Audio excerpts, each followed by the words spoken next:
Hello and namaste to all of you from beautiful, bright and sunny Novi Sad, Serbia. It's a great joy to welcome you to today's historic special program.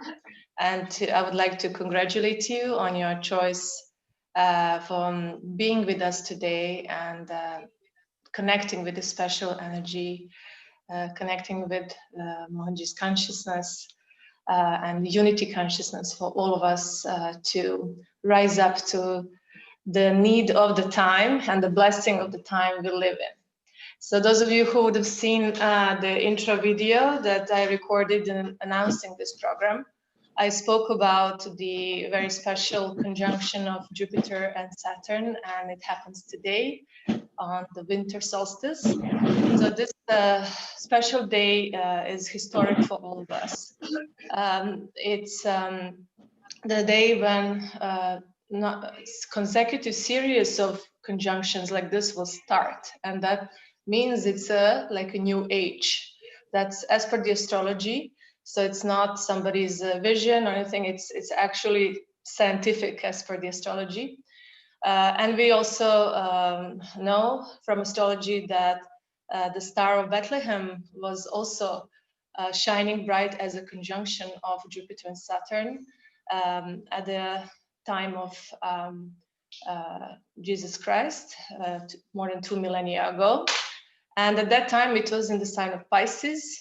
So it had a different quality. So that's why there was the anointed one who took forth the torch, showing the way. But we live in a time now when all of us, a multitude of people, are going to be rising up in that consciousness. And this is the calling of Aquarius, the air sign.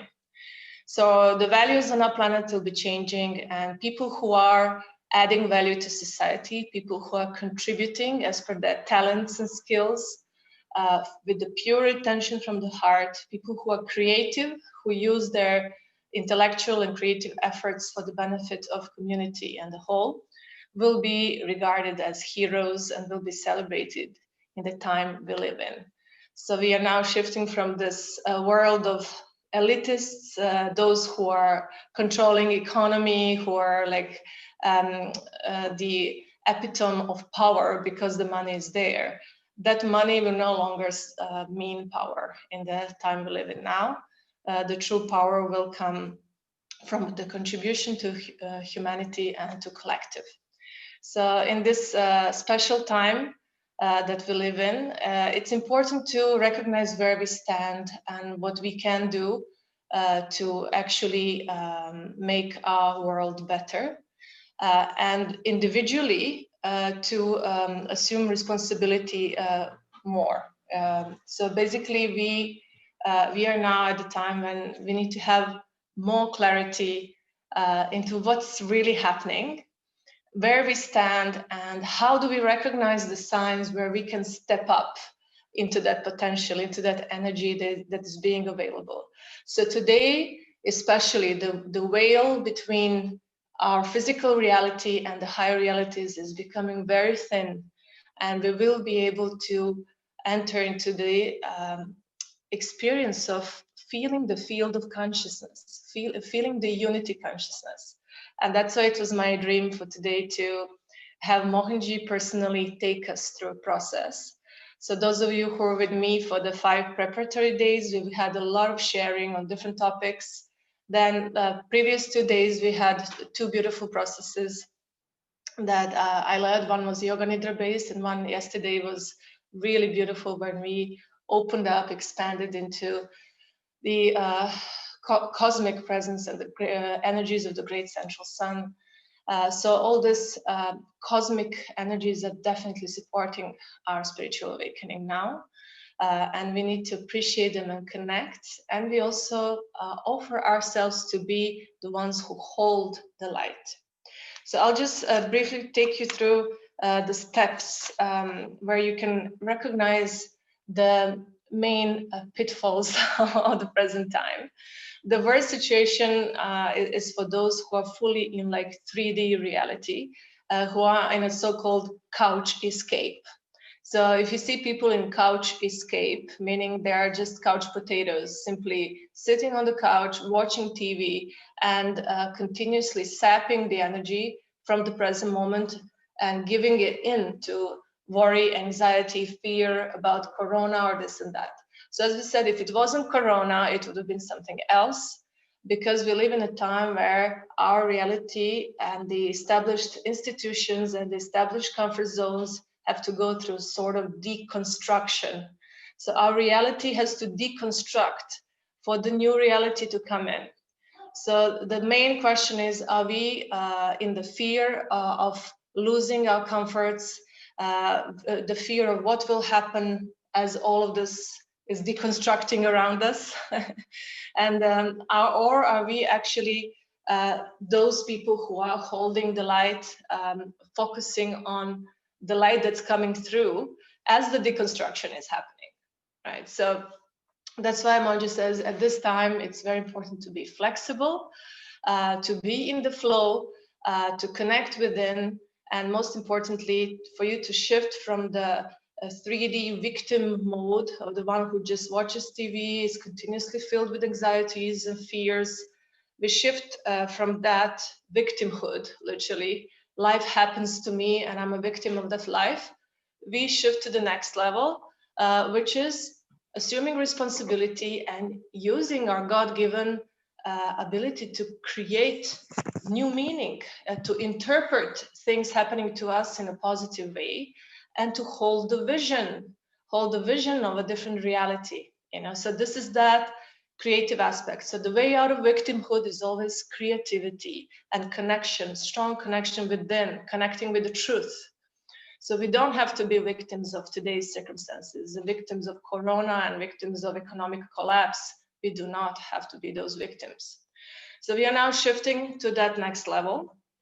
So it's about ability to have clear vision, as we spoke yesterday, those of you who were with me, clear vision and elevating emotions.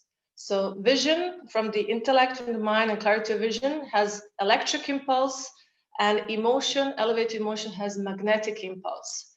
We are amazing beings, and us being in the body right now with our awareness and our consciousness and free will, we are a huge force. And most people are beggars sitting on a chest full of gold. This is how most people live, not utilizing this power that was given to us. So clear vision and elevated emotion. How do we get there? To actually go deeper into that process, we need to spend more time in our spiritual practice. We need to meditate more. This is the time to really choose your chosen practice and stick to it and go deep with it every day, so that more and more power is being created in that present moment. Because for us to have clear vision and elevated emotion, we have to be in the now. And the moment of now is the present. The present of divine is the now. So really recognizing that wherever you go, if there's panic, if there's any sort of fear, you just enter the now, and then interpret it in a positive way, have a vision of something great, just hold the light, be stable, do not fall into the collective consciousness panic. So this is the important moment. As we meditate more, we start going beyond modalities. We start recoding ourselves from within. And I've been studying a bit, because as Global Ambassador of Mohanji Foundation, I wanted to understand a bit of this scientific aspect as well. And apparently Russian scientists have proven that now when, as we are meditating more, and as we have more love and more of these elevated emotions, and we want to serve humanity more and be of help, what happens is not just your heart chakra expanding or your aura expanding, also your DNA responds to these loving, elevated emotions. And especially when it's for the benefit of all, for the benefit of humanity. So people who start entering into the vibration of service, their DNA starts to expand, and then opening space for a new strand of DNA to come through. So this is another calling of this time. So we have to protect our DNA and not take chemicals and toxins. This is the time when we really start upgrading. As humanity, we are upgrading to the next higher version of all of us, individually and collectively. So basically, as you meditate more, you'll feel that there's this invisible hand shaping your reality. And more surrender happens. And through that surrender, then only one shifts to the next level. This is where the unity consciousness takes over and the merging happened. So for us, Mohanji is someone who is our living example of somebody who has merged. And that merging is definitely scary for the ego. Ego, who is the skeleton of our personality, and gives us that false sense of stability and belonging to that strong personality. So as we are growing up, initially, it's like a construct that helps us. But with time, we need to transcend beyond that ego.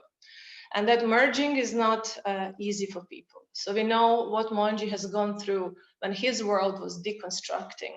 So there was a huge change happening within, and all that mattered to him was lost. And he entered into that complete rewiring of the system. And losing the child, losing the job, possessions, he was able to find the higher meaning, find the willpower to start creating charity, this platform, that platform. So now we have this beautiful global platform, and there's a lot of creativity continuously happening, a lot of self-inspired moments. And this is how it looks like when that merging happens. So Mohanji says, you no longer do what you love, you do what is needed, you know?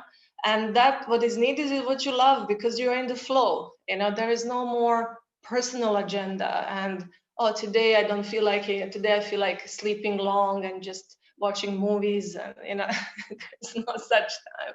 With Mohanji, it's fire, it's constant work. But that work is part of the unity consciousness, and it's fulfilling.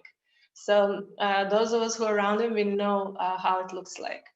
Okay, so that merging is what we are striving to achieve. And that merging will now be easier because of the planetary energies. We are so blessed to live in a time where planetary energies, cosmic energies, powerful rays from the great central sun, all of that is supporting the process of us deconstructing our reality, recognizing the power from within to interpret anything as per how we want to interpret it, to give it meaning. Don't just be a victim of things happening to you, because our reality is more shaped by how we interpret it than as per what really happens. How do we know that? Well, in this moment in time, millions of things happen in the world. Do we know about them? We don't. We only know what happened to us physically right here, right now. And we respond to it in line with our patterns and previous experiences and all these things. So basically, we can realize that we can change the interpretation, and we can adopt the attitude of actually rising up to our higher potential, sharing our talents, being of help to others, and start moving in the direction of merging.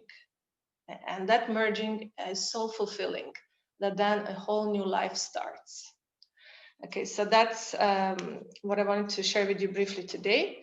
So basically, it's all about shifting to a completely higher frequency, where no matter what happens around you, you are carefree, you are in the vibration of unconditional love, you're holding the light to pass, there is a flow, and there's this relaxed feeling, you know, you feel the freedom, you feel free, you feel light, you feel relaxed.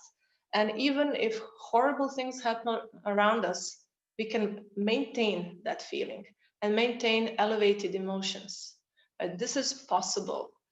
We don't have to be sucked into the collective, but simply hold that vision of vertically being aligned, holding the light and sharing that light with others, allowing whatever needs to deconstruct in the months and years to come. A whole lot of our institutions and establishments will have to deconstruct, because reset button means first something shuts down in order to reset. Right, so we are passing through this experience now, collectively and individually, and it's really up to us to take responsibility to hold the light for it and be in the flow and go through that experience. Okay, so to benefit the most from today's day, I'm handing you over to Mohanji. But before we do that, I was asked to just prepare the group energy a little bit through 5-speed breathing.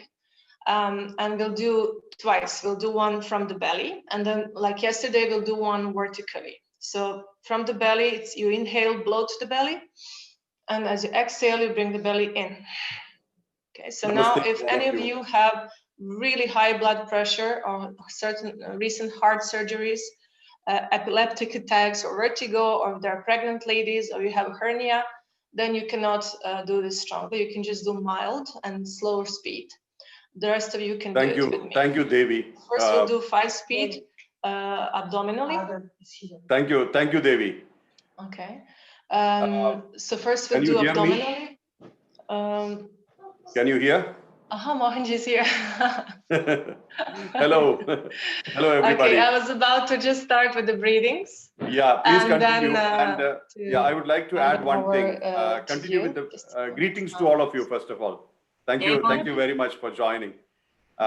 Please continue the breathing and keep your eyes closed, and I would take you through the process right after that.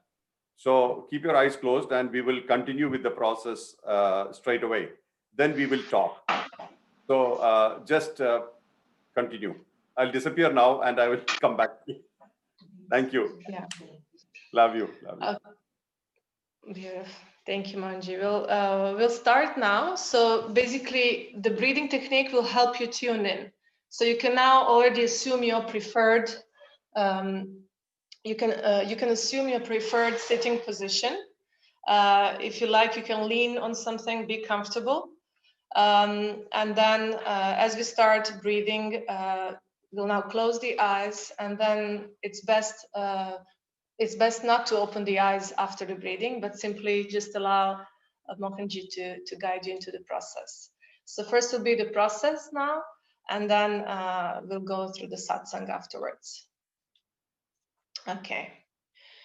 So comfortable seated position.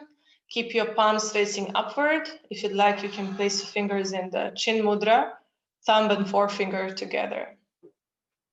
Relax your shoulders and facial muscles.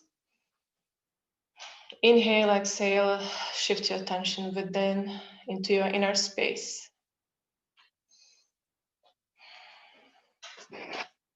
Very good. And now inhale, bloat the belly.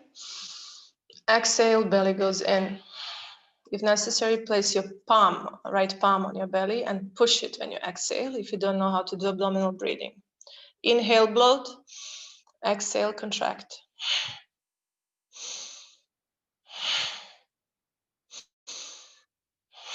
Exhalation is just a bit faster than inhalation.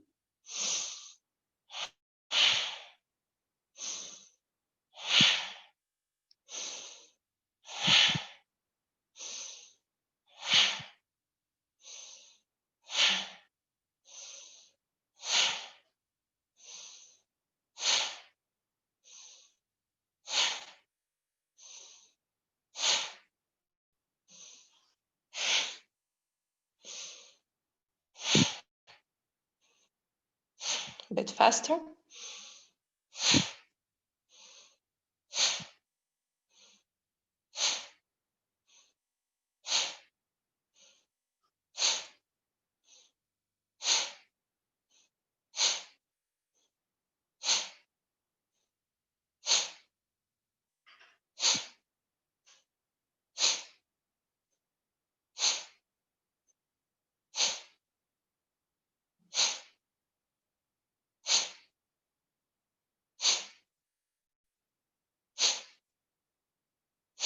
Faster.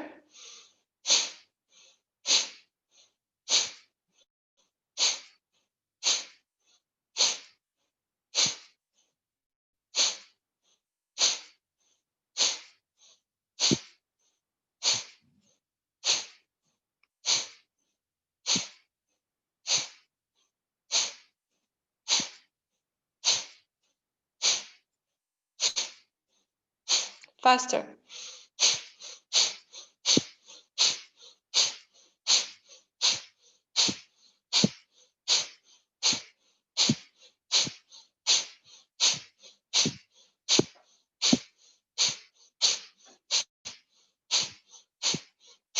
And super fast.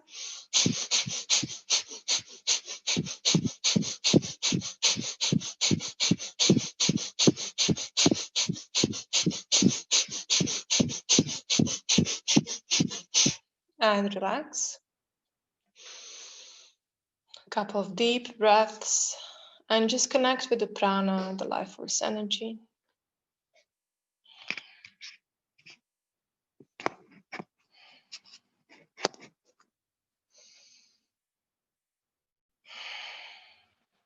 Calm yourself down, feel your central axis, your vertical alignment. Especially focus on the central meridian between the root of your spine and top of your head. We'll do just one more vertical direction, 5-speed breathing. When you inhale, imagine celestial, loving energies entering your crown. With inhalation, traveling to the root of your spine. And when you exhale, all the heavy stuff, fears, anxieties, blockages from your pelvic region and your perineum Just when you exhale, throw them upward and through your crown like a veil, expelling water out from the top. Okay, hold that feeling, sensation and vision as you do the breathing. And start from the top of the head down, inhale. Heavy stuff up, exhale.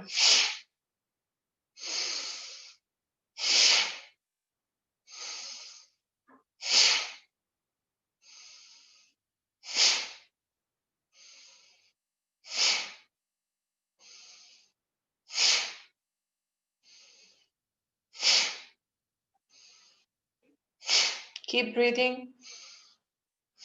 Feel the heavy stuff coming up as you exhale.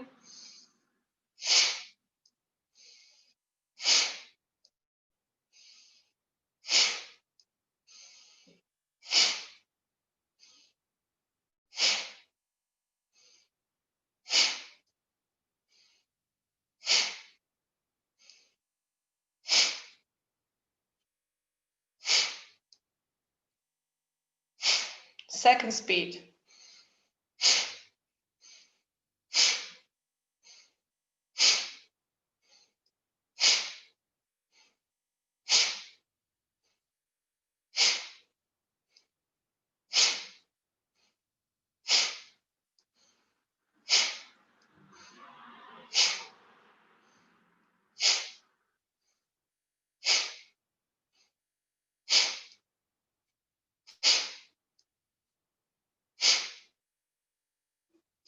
Faster.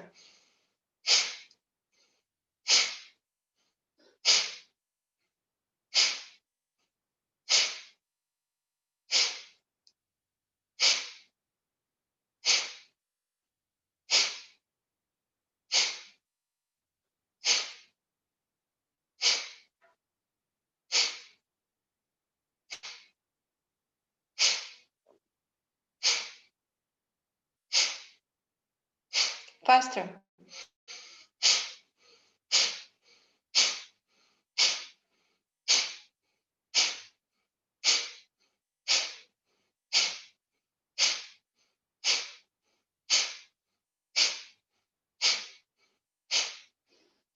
Keep expelling the heavy stuff out through the crown as you exhale.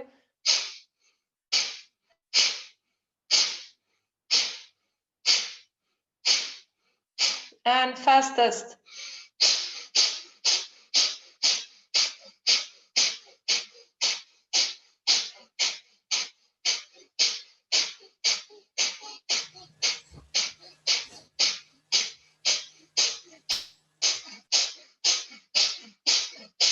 Very good. And relax.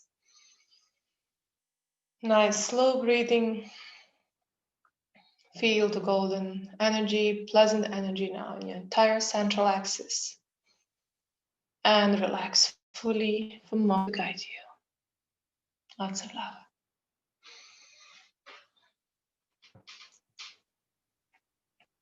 Keep breathing slowly, deeply. Feel each breath.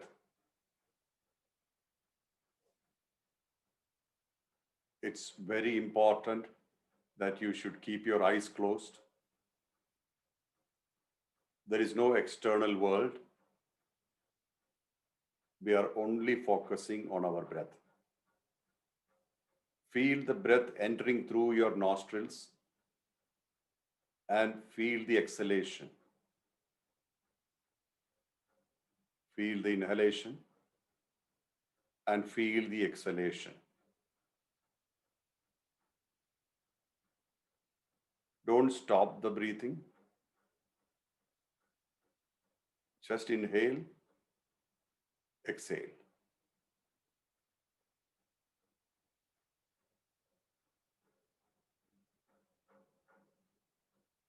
Since I'm trying to take you through very deep planes of our existence, I would request your full concentration.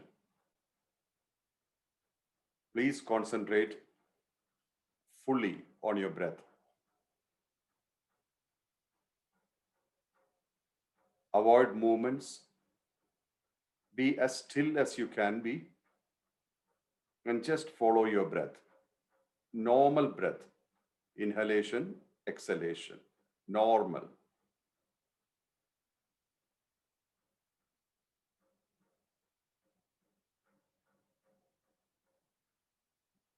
Breathe as deeply as you can from all the way low as perineum, to all the way up as high as top of your head. Deep breaths.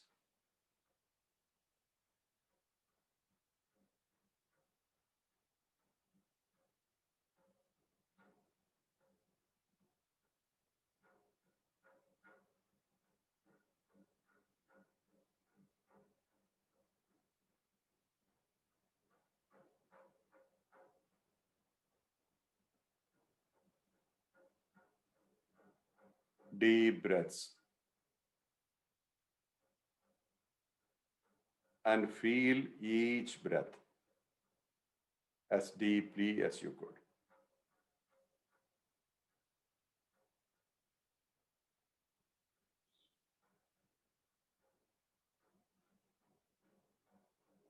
Now bring your awareness to the tip of your nostrils and do the same breathing, deep breathing, inhalation, exhalation, and feel the breath.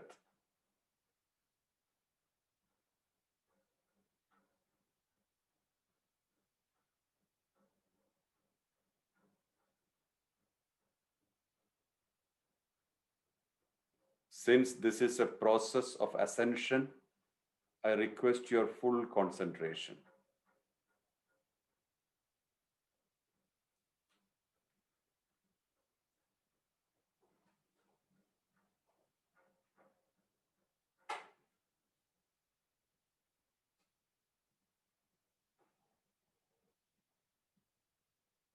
Feel each inhalation and exhalation.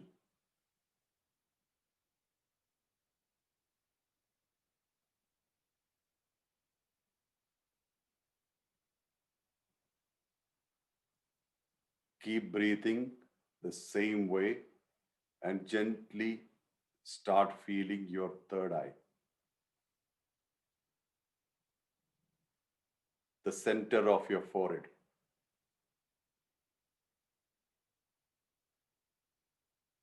Keep breathing as if you are looking at your third eye through a mirror. See it externally, but keep breathing.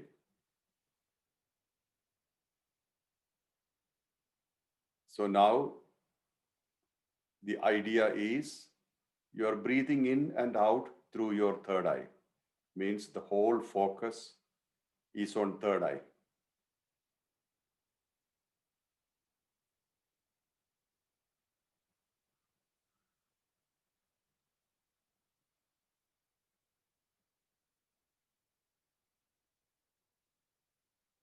Now you are breathing horizontally, not vertically. Breath is coming through your third eye and going inside your head. That's what you're visualizing. Just breathe in, breathe out normally, but visualize that it's coming through your third eye and going into your brain, almost like a straight line, horizontally.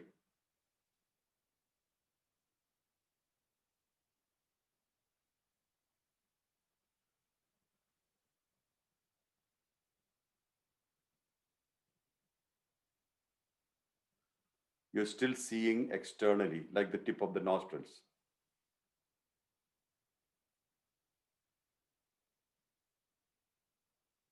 So through the third eye, the breath is entering and exiting.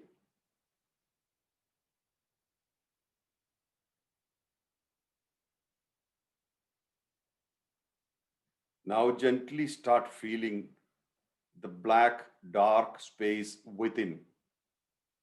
That means inside your brain. The space is inside. The total dimension changes now. There's no outside world. Breath is entering like a breeze and it's coming inside the darkness. and it disappears.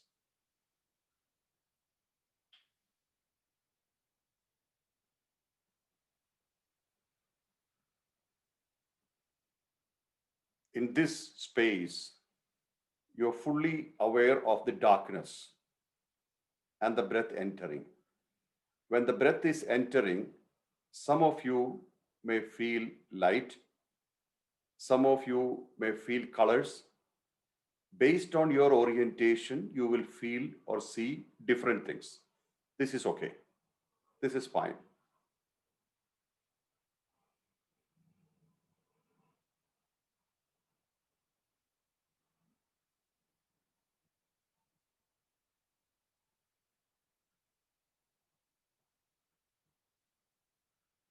See if you can find a bright light like at the end of the tunnel when you are looking into this darkness.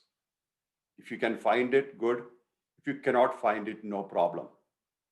But you keep on breathing and watch what's happening. Like a witness, you're not involved. It's happening. There's nothing outside. There's no outside world. We're just looking within.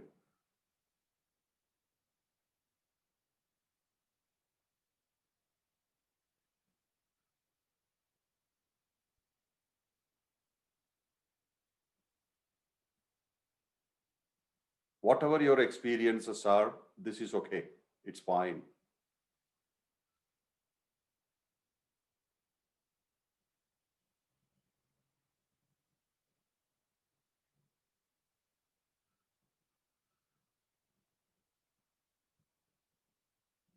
Thoughts and patterns will appear. Let them come, let them go. Just focus on this dark space inside.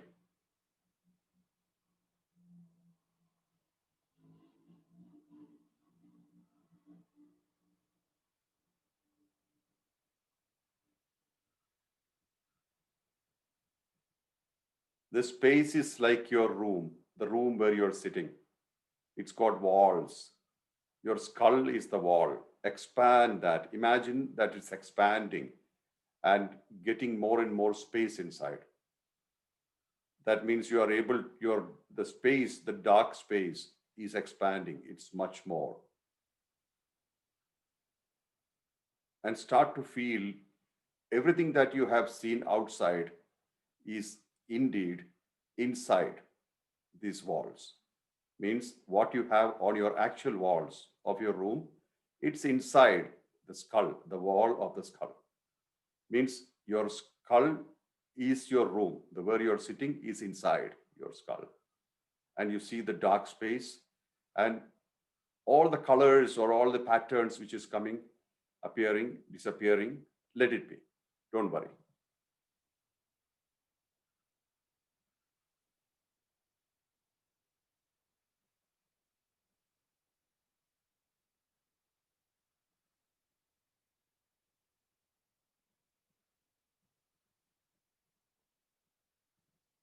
Everything outside you is outside of you.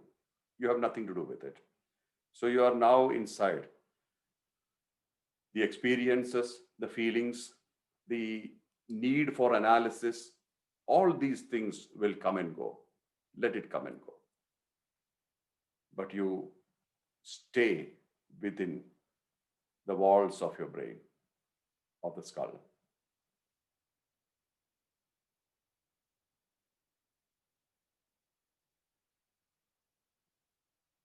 If fears are happening, let them happen. Let them come and go. Thoughts, anxieties, guilt, regrets, everything can come and go. You are in that space and you're still breathing through the third eye.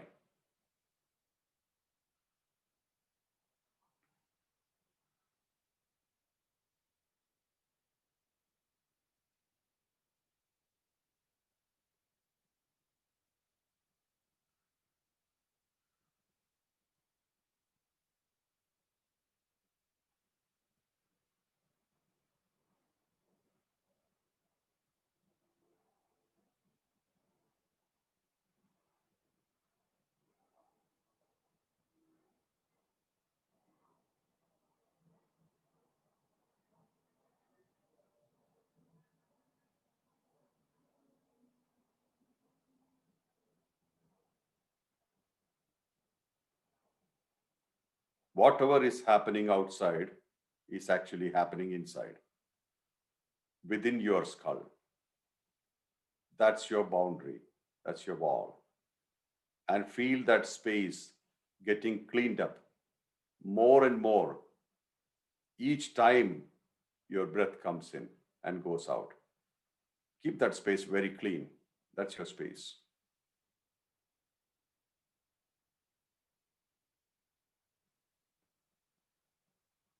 As you clean that space, as that space is getting more and more cleaner, try to feel the center space, center part of that room, exact center.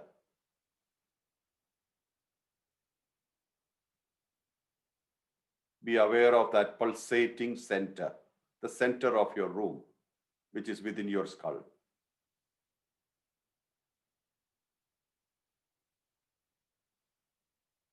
Feel that pulsating center.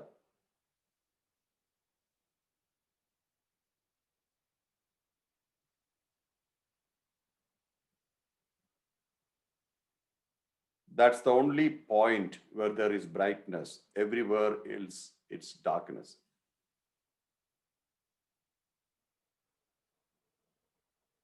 As per your constitution, you may see colors or you may see bright white light. Whatever you see is fine. That's as per your constitution, as per what you are. That's all right.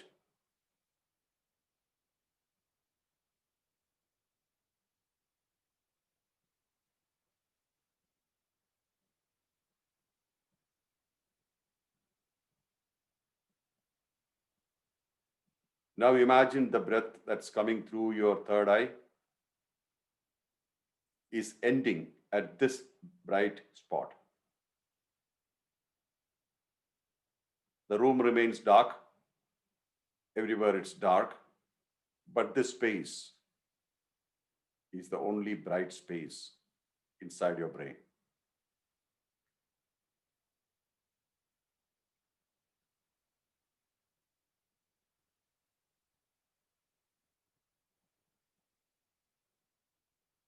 This space is getting more and more cleaner and brighter.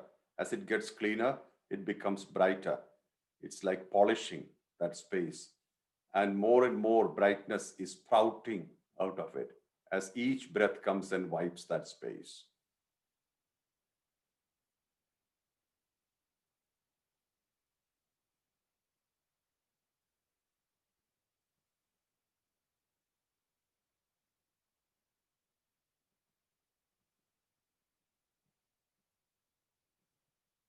Keep breathing in, breathing out. Long breaths. Breath in, breath out.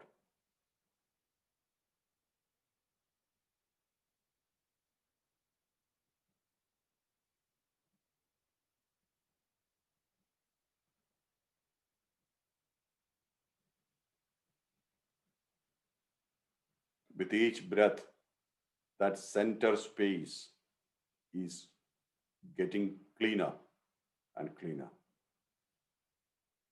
Slowly, you imagine the image of the God you connect to or the master, teacher you connect to, who you respect and love deeply. More than respect, it should be love. Who you really love deeply, bring that image to that center space. It could be God, your personal God, your guru, or anyone spiritually you can connect. Or you connect to that person in spiritual flavor in that space.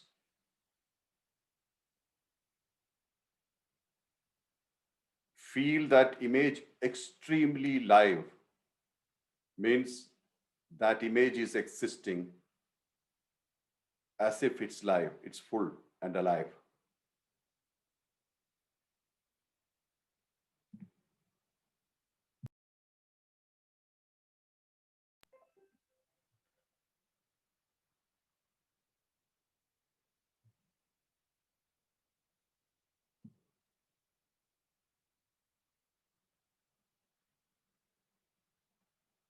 Each breath is coming and cleansing that space more. And also, with each breath, that image is getting more and more brighter. That brightness is filling the whole room from the center, exact center.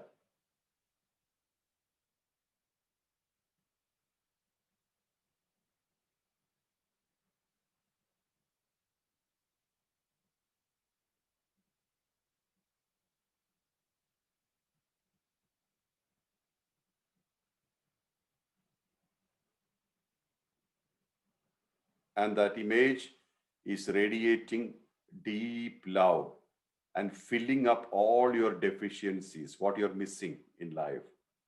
This image is filling it up. So overall, you feel that presence and vibration in your whole body, every part of your body. Feel that, even though it's in brain, its radiation and vibration, the positivity is flooding all over. But don't visualize any other part of the body. Just imagine only this space, but be aware that this energy is spreading everywhere inside and it's flowing outside.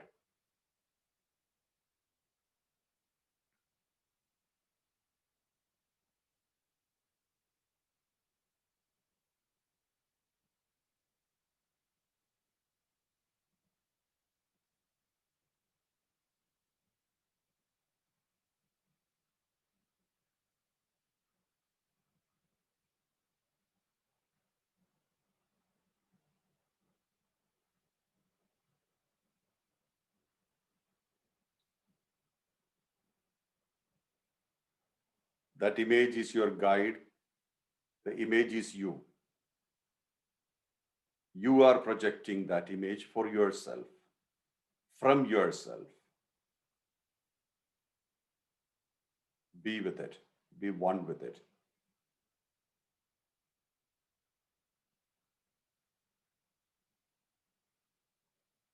Breathe deeply.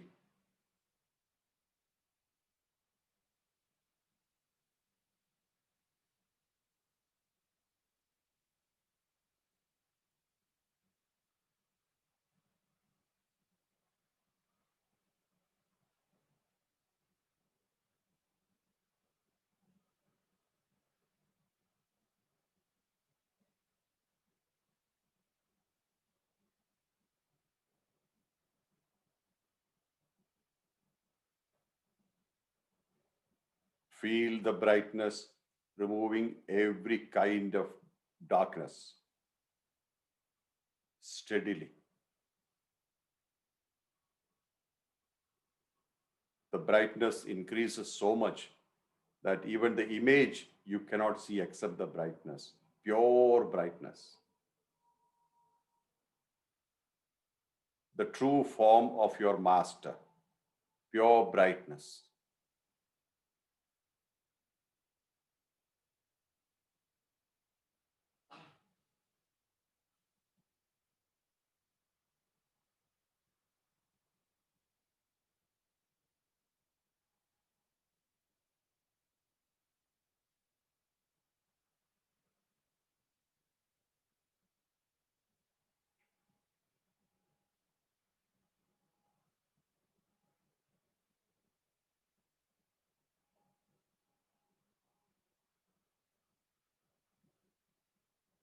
Feel the oneness of you and your master together, togetherness.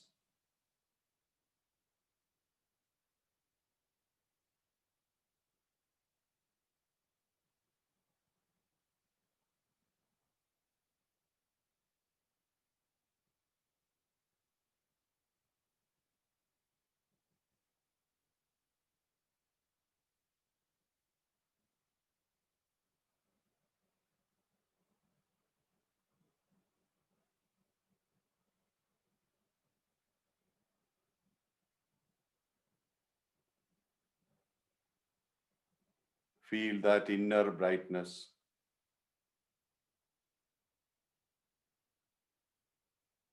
It's spreading everywhere.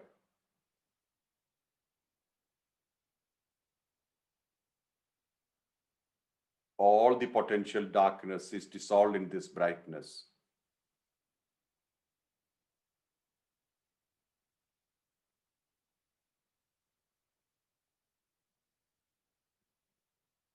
You're deeply secure in this brightness.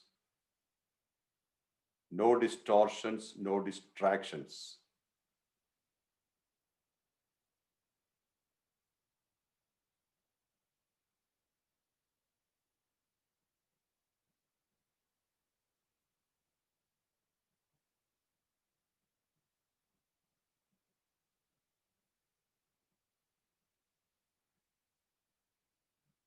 Imagine the entire walls are dissolving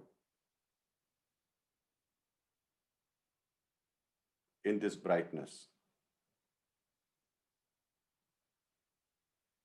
There is perpetual happiness in this brightness. Undisturbed brightness.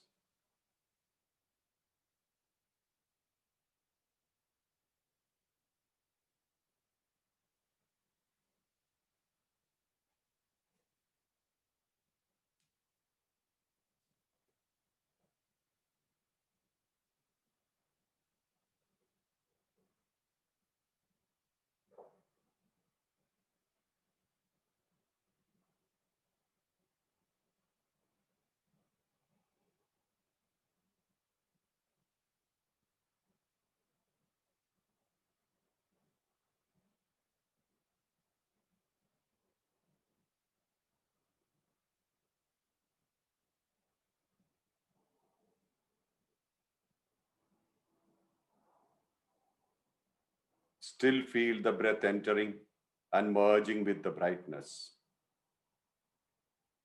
Every exhalation is taking the brightness outside. There is no God or Guru outside. It's all inside. Feel that completion inside. Oneness, togetherness.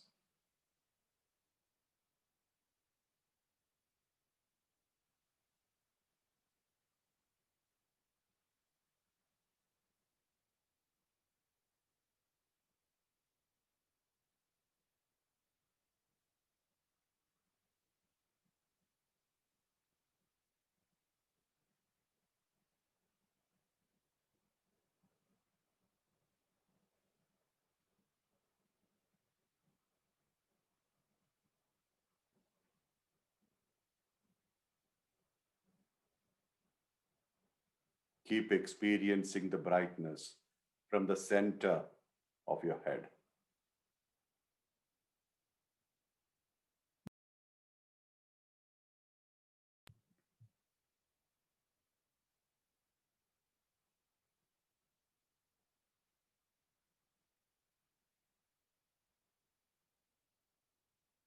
Still, everything still, just the brightness.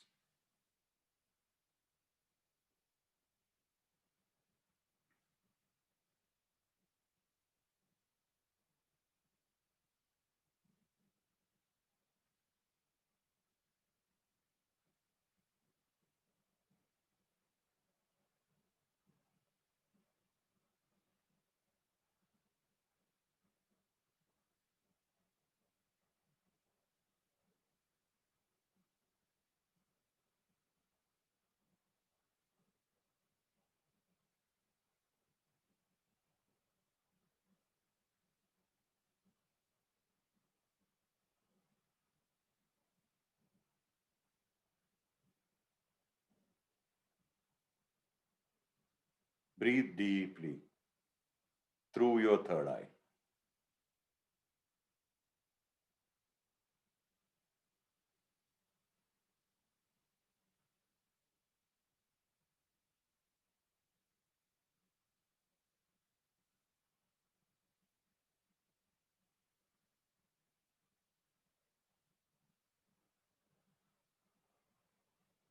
Slowly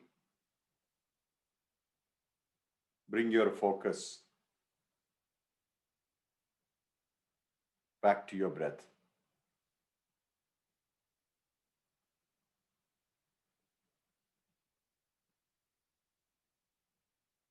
And as you become aware more and more of your breath, the brightness starts reducing.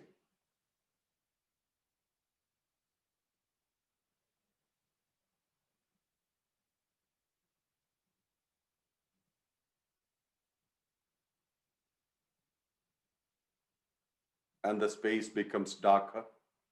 And as the space becomes darker, it starts reducing the space as well.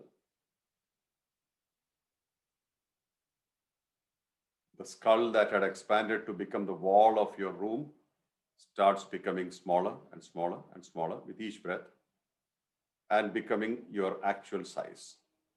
And inside, it's only dark space.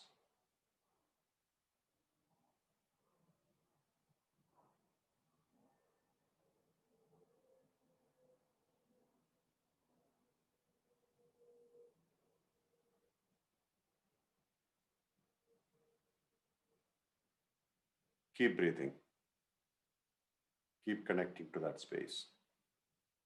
Do not judge, do not analyze. Just feel. If colors are happening, watch them.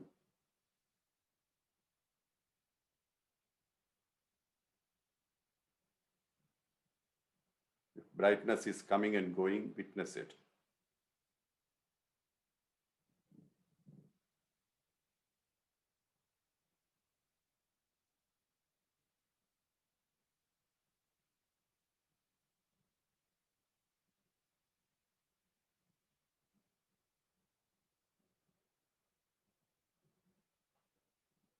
Gently leave that dark space and come to the front, like before, and see the normal light, which is in the room.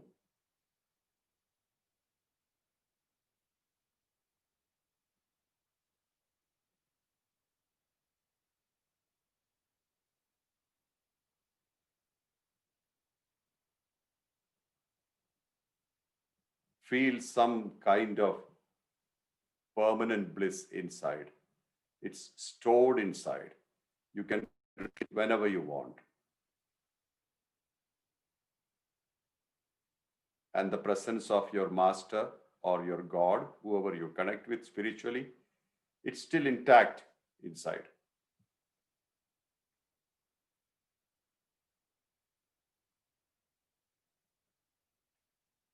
Keep breathing. Breathe deeply.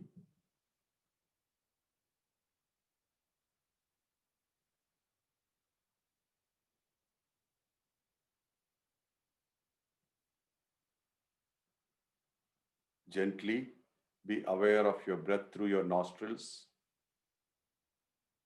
the vertical breathing. Breathe deeply.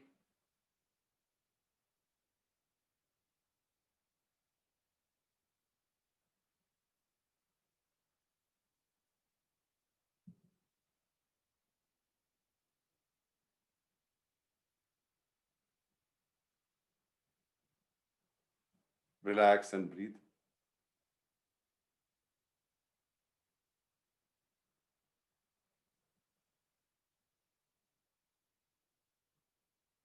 Now you are completely in the natural light of the world.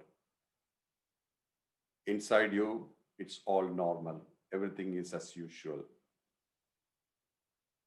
You just transcended into yourself and you came back into the natural light.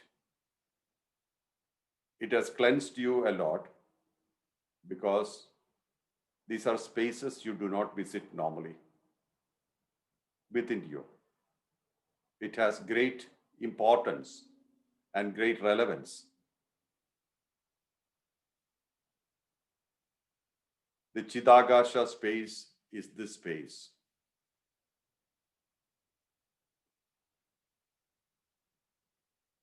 The space of ascension is also this space.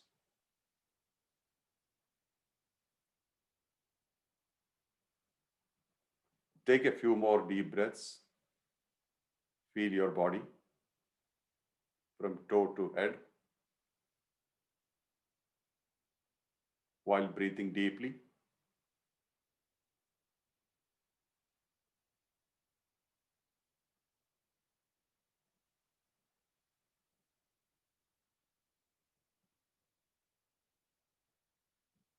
Do not be in a hurry. Make it soft and gentle.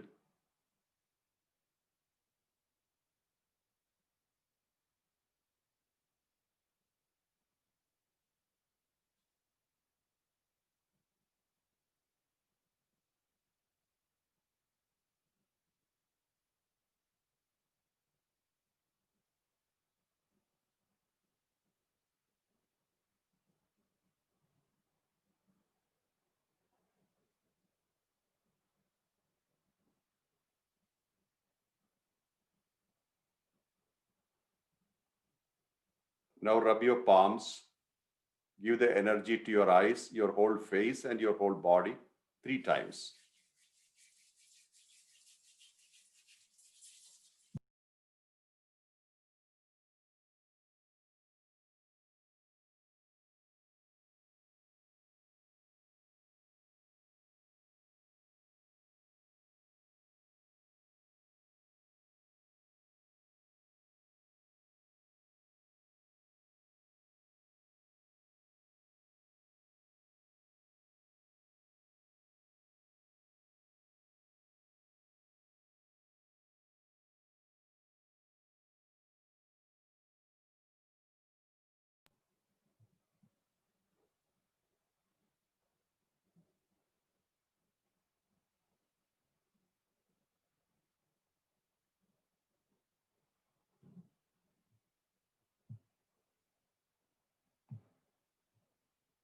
And whenever you're ready, you can open your eyes.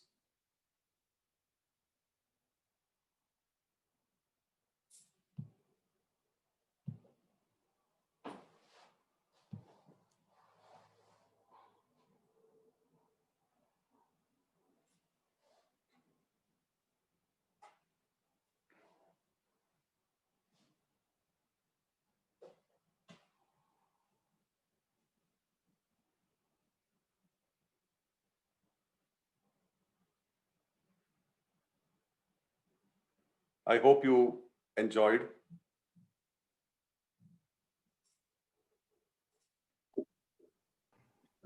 It was wonderful, Mohanji. Wonderful. Thank you. Thank you so much. Thank you, Father. Thank you. Thank you. Thank you, Father. Thank you, Mohanji. Thank you, Father. Thank you. Thank you, Baba. Thank you, Father. Thank you. Thank you very much, Baba. Father. Father, thank you. Thank you, Mohanji. Thank you so much. Thank you. Thank you. Good. I would like to talk a little bit about this. You know, as we try to ascend, what is ascension? When we try to ascend to our actual full and complete personality, or when we try to connect and merge with our true form, what happens is the external factors, external guru, external God, basically external connection that we used to reach that state becomes a hindrance sometimes. Not to everybody, at least to some people. That becomes a hindrance because they are used to the external. They cannot, or they have not tried the internal. What will you do then? Means you are actually ready to go higher, but at the same time, you are connected to the external, which you are used to, you are addicted to. Then this is the kind of practice which the masters advise to the student. Bring that person outside, person or guru or God outside to the center of your head, which you normally don't check, the center of your brain, which you normally don't go to because you are not used to that space. We are connecting to an external God, external guru, and this external always keeps us external, and we are always addicted to that form or energy. So we don't go inside. We don't even think we should go inside. So this becomes a handicap. Then what happens? We get stuck for a longer period of time in our practices. Practices are for transformation. It doesn't work that way. practices become habitual. Many people practice so many things and that becomes habitual. They keep practicing the same thing and they cannot come out of it. So this is the practice. This is one of the practices people do to detach from the outside world and bring ourselves back to the inside world. And this is very powerful. You try this a few times. It's very simple, but try this a few times. So you're not leaving the master, you're not leaving the path, you're not leaving the energy, but you are assimilating all of them inside you. That is more real for you because all experiences are inside you. Everything is inside you. And that's more real for you. And now you can't be distracted with anything outside of you. At some point in time, you have to assimilate everything. So this is the point here. So when you are connecting deeply, you have to probably go horizontal, means there is nothing below the head. See, we have all the organs and all the parts of the body associated, but they sometimes become distractions. So we get feeling like, oh, I'm hungry now, I'm thirsty, or I have a pain on my leg. Something will come and distract you. That time, that will be the main thing. That will be your priority. That engaging into that distraction will be your priority. That has to be changed. And this kind of practices, these are actually not exactly a meditation. This is a kind of process to slowly bring yourself inside. All the process, like our 360-degree meditation, is also similar, but this is specifically to connect to the space inside, the dark space inside. The dark also means ignorant, means we don't know about it. Or it can also be the unknowable, means you cannot know. You can only be. Some things in life you cannot know unless you become that. So this is a walk towards that unknowable. Unknowable. That's something which you can only experience, and you will experience it only when you become this, become that. Before you can't experience, and it's like the food on the table. Food on the table, it's only got the visual effect. Or probably if you have eaten that thing before, then you will have that memory of it, but you don't know the taste of it until you put it in the mouth. And when the food travels through the tongue, it creates an effect, the taste. And then it goes inside, finished, no taste anymore. The food on the table has no taste. And after eating, there is no taste. The taste is only when it passes through the tongue. The tongue, that's very small time. Life, almost all the experiences are like that in life. It's momentary. So here, when we are connected to something outside for our ascension, and suddenly we realize that that connection outside is keeping us outside. But we have to come inside. What do? So we have to use certain technique deliberately to feel that thing inside.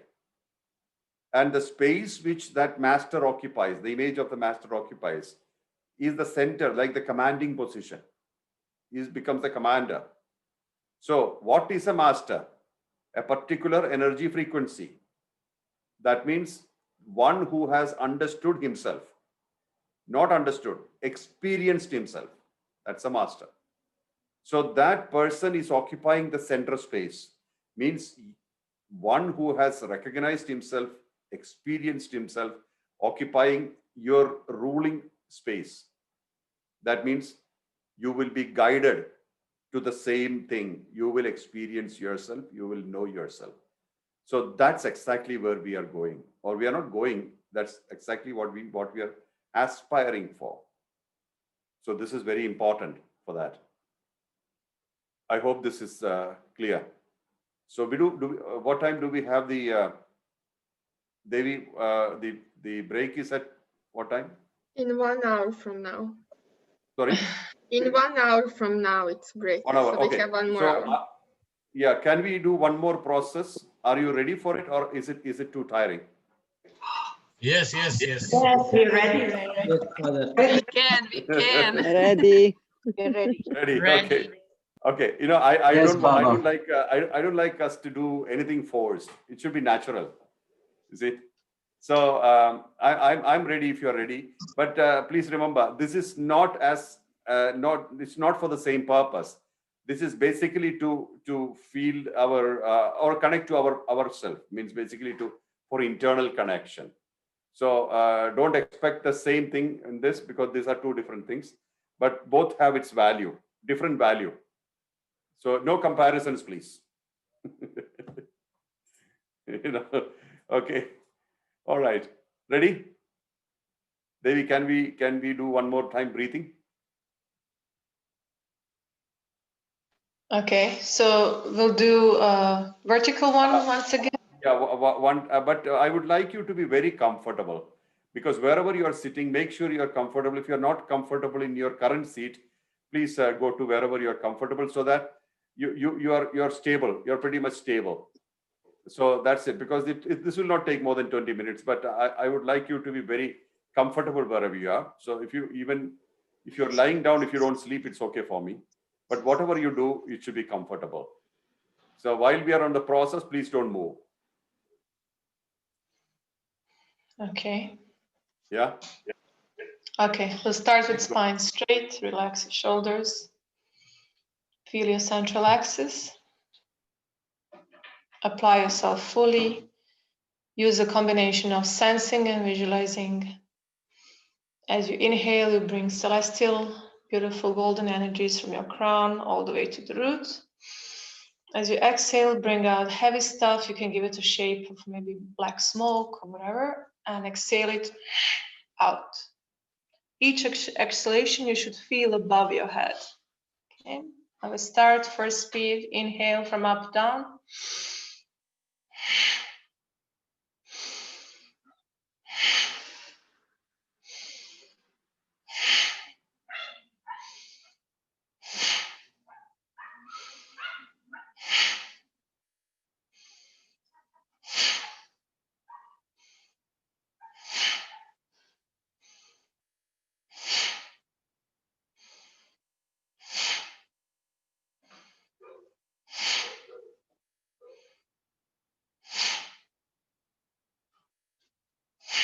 A bit faster.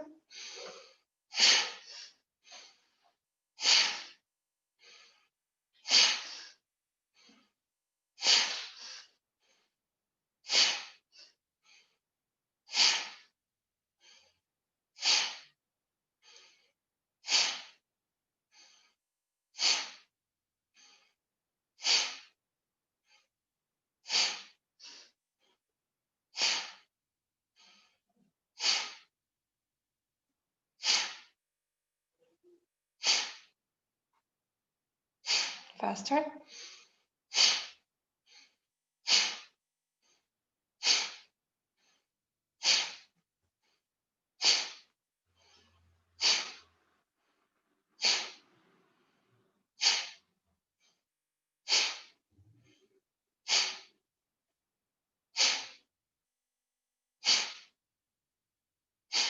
Faster.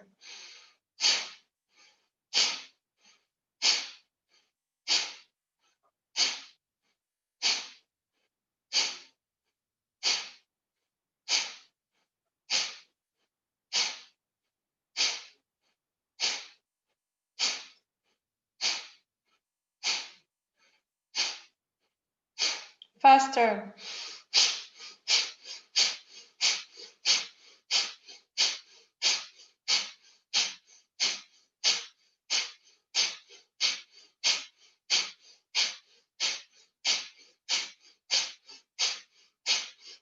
And super fast.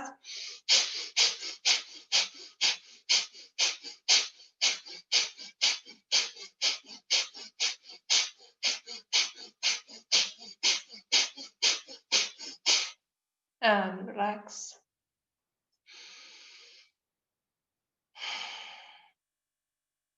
Feel your central axis. Nice, slow breathing.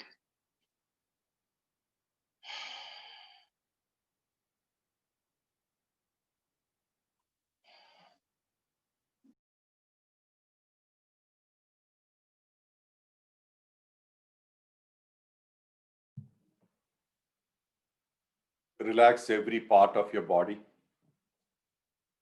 Just relax.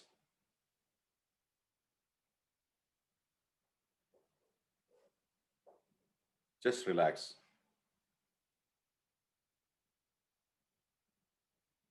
Keep your eyes closed and spine erect.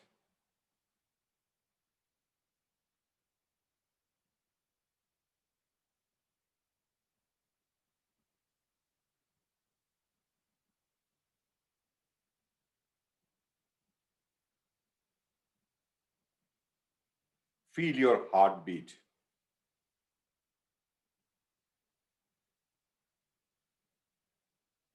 The beating and the pausing. The beating and the pausing. Be aware of that beating and pausing.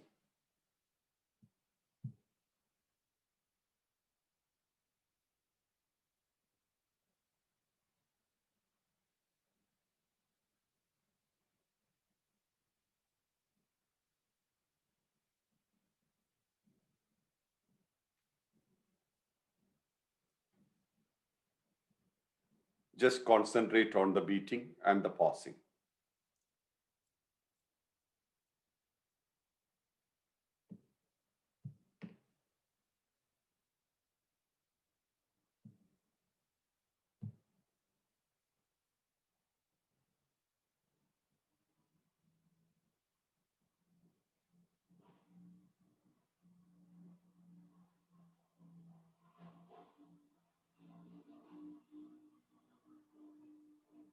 Try to remain as still as you could. Try to avoid movements, because only through silence you can reach deep inside. Or deep inside is only silence. All the emotions and all the feelings are all on superficial layers. We are trying to go deep within.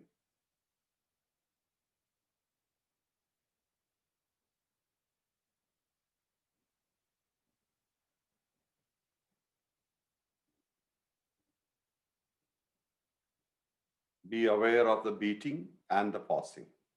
Beating, pausing.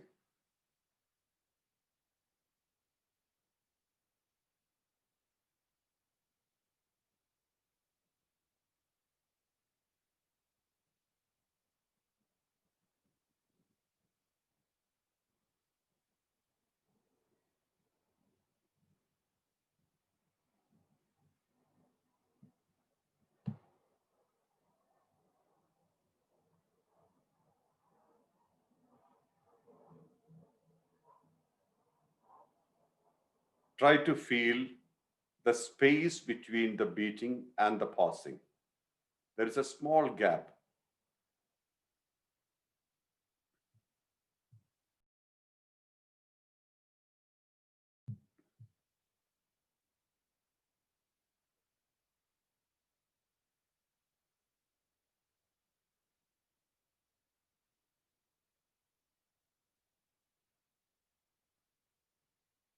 If you like to keep your right hand on your heart, this is fine.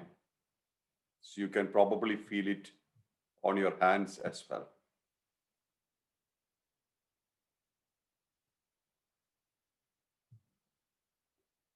Just concentrate only on the space, very short space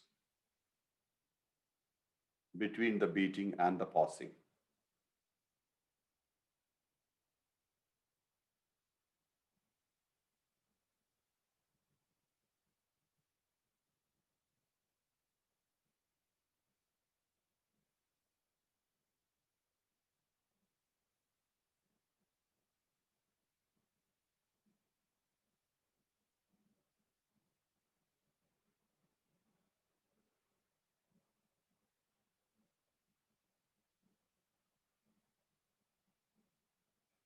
Even though your heart is just another organ of our body, it has intense love.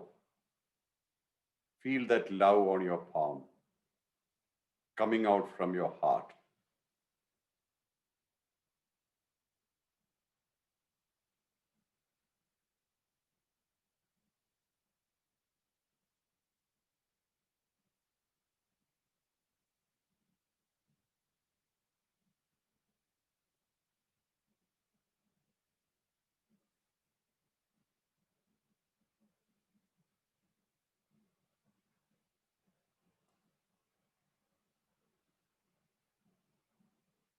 Now, start feeling your inhalation and exhalation.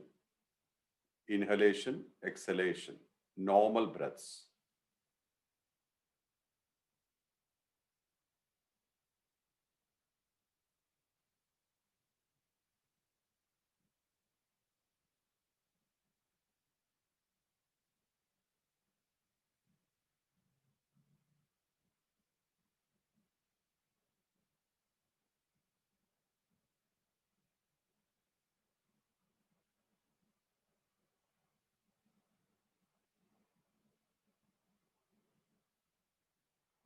Start witnessing the space between your inhalation and exhalation. Heart is beating normal, let it be. Now start visualizing the space, the gap between your inhalation and exhalation.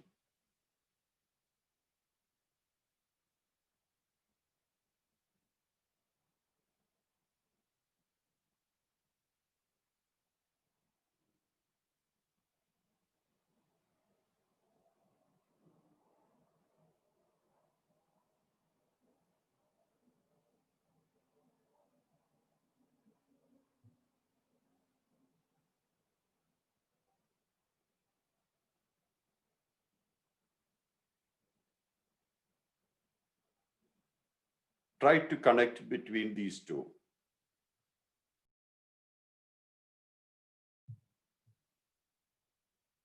The gap between your heart's movement and the gap between your lungs movement.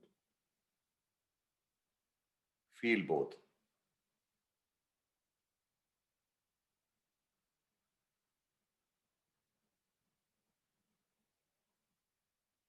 There is an activity and there is a rest. Rest, activity, inhalation, exhalation, beating, pausing. Feel it. Feel the rhythm of it.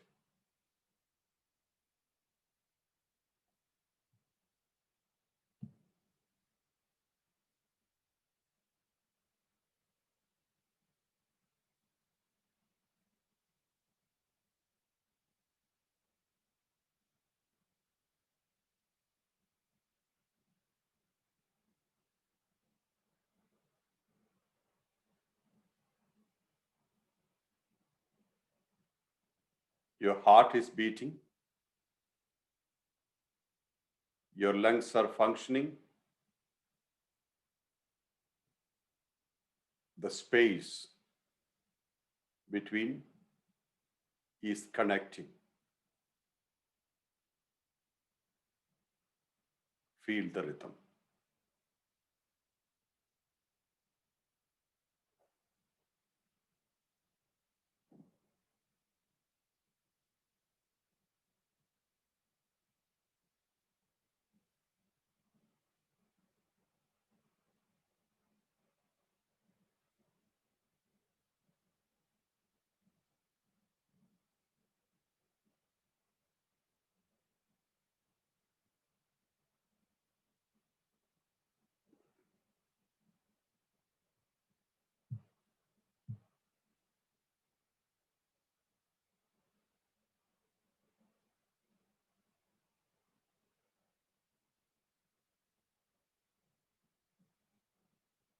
Feel the silence between these activities, the pauses, the silence.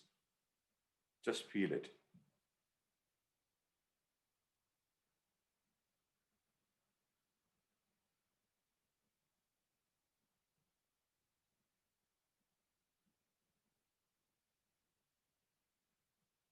Breath is coming in, breath is going out. There is silence. Heart is beating, heart is pausing. There is silence. Feel that silence aspect of our existence.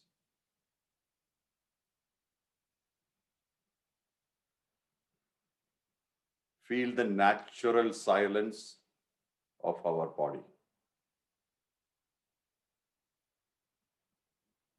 In that silence, there is deep acceptance. Every organ is functioning. as best as it could. There is a deep acceptance. In other words, there is a deep surrender, and there is a deep synchronization. Feel that between your heart and lungs, which occupies your chest region.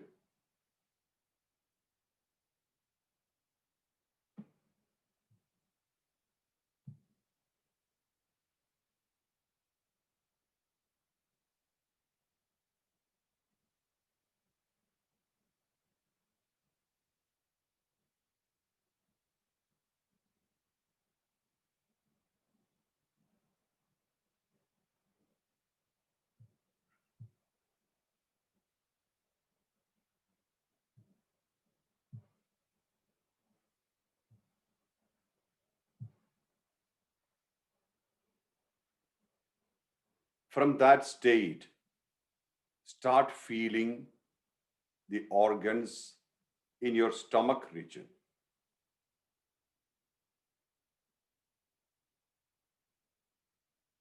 Your intestines, liver,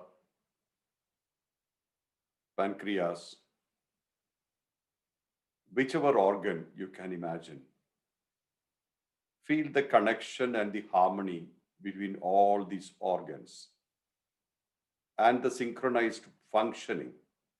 Everything is working totally synchronized.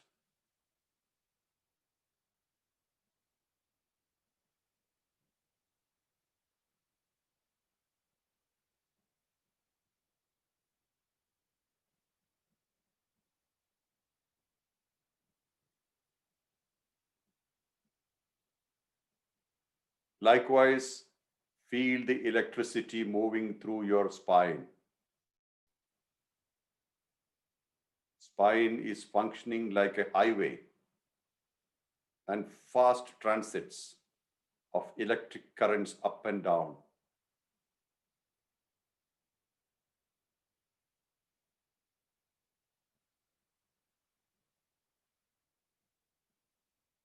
Feel those electric circuits in your brain.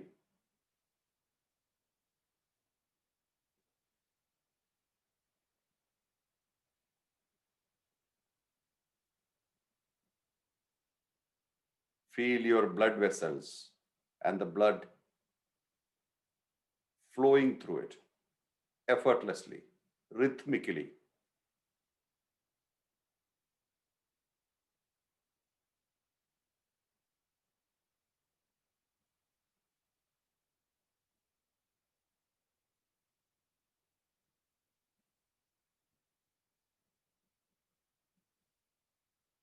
Everything is assisting each other. Everything is accepting each other, complementing, never contradicting. Look at the beauty of creation just within you.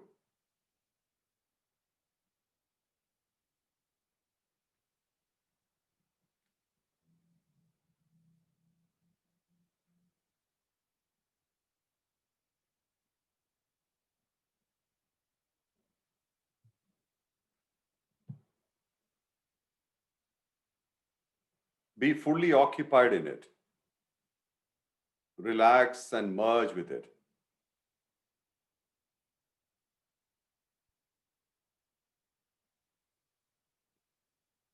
When there is deeper silence, there is deeper acceptance.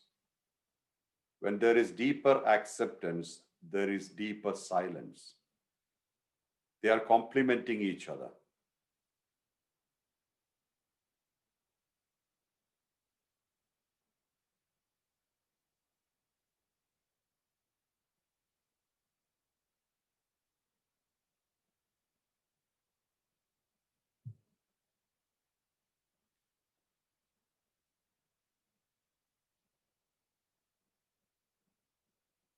Feel the blood circulating through your veins.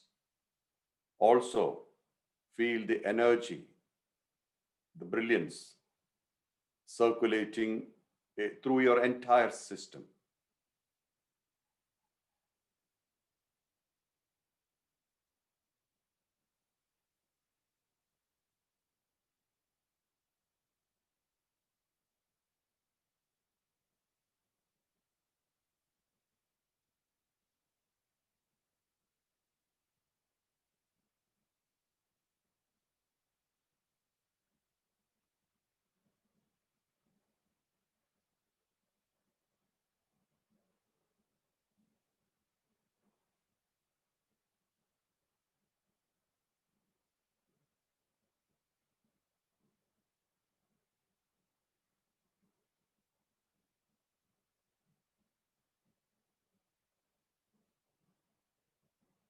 Keep feeling the vibrations inside.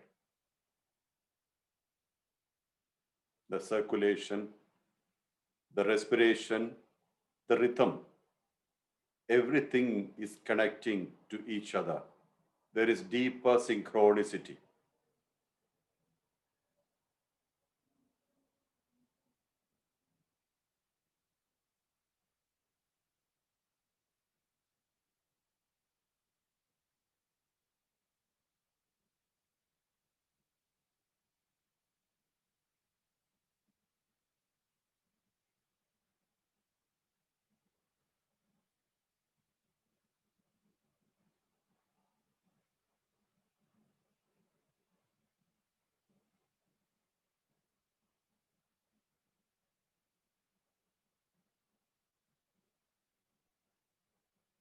Feel the space between your inhalation and exhalation.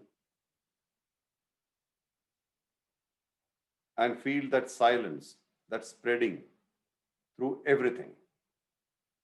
Everything has an action and an inaction. This action and inaction, this is our life. Each organ of our body is experiencing it or enacting it.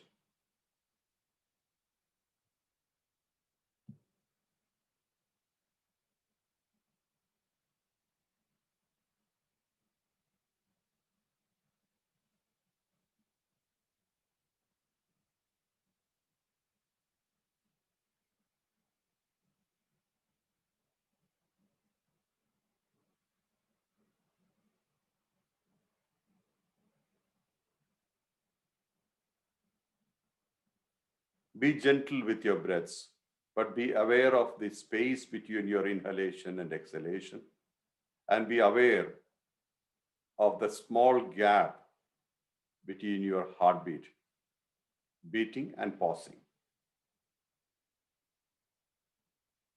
Stay well within yourself.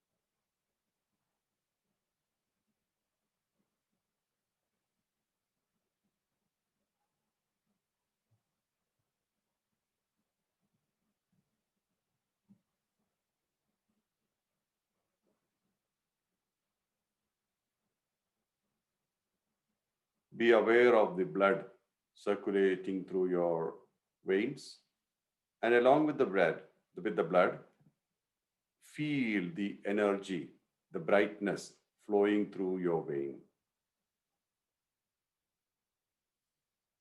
The life force energy.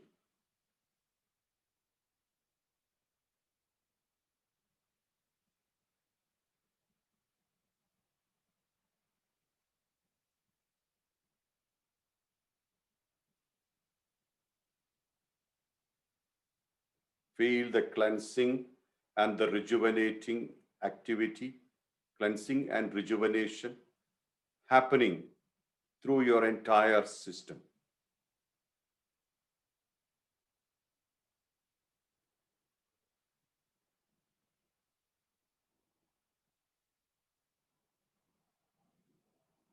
Everything is happening simultaneously.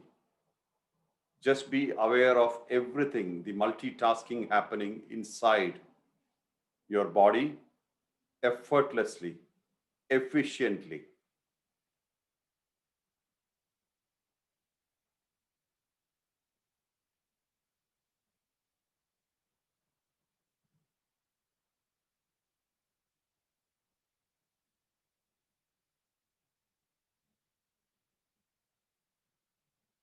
Please remember, all the activities are only on the superficial level. Deep within, it's just functional. There's no emotion.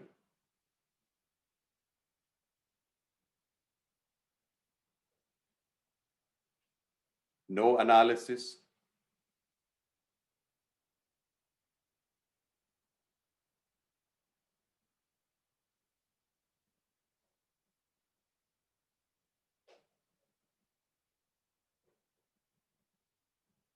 While being fully aware of every activity from head to toes, come back to your lungs and feel the space between your inhalation and exhalation.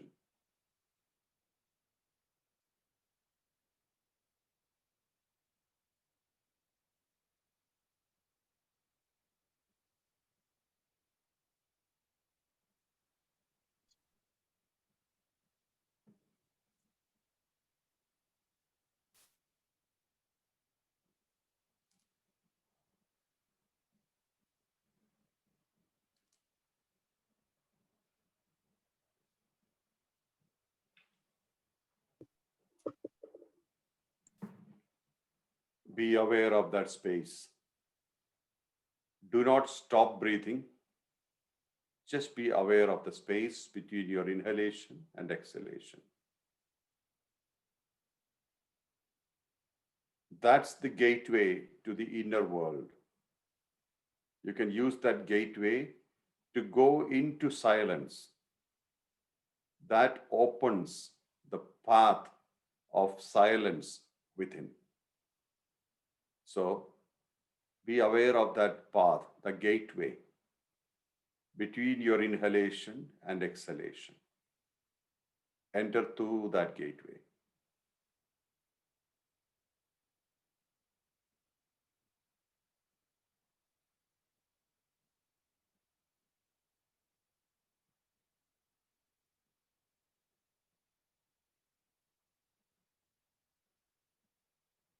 Walk through that gateway slowly. The inhalations and exhalations are external, but the space is leading you to silence within. Deep, deeper silence.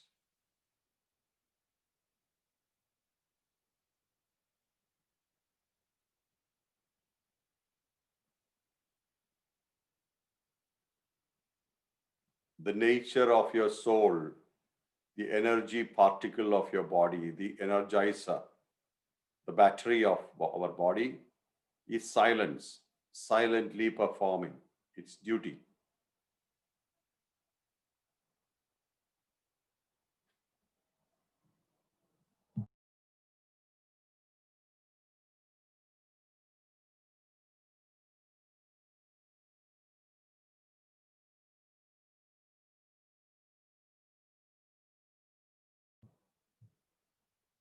And only through silence can you reach the realm of your soul, or at least recognition of your soul. To recognize your soul, you have to use the means of silence.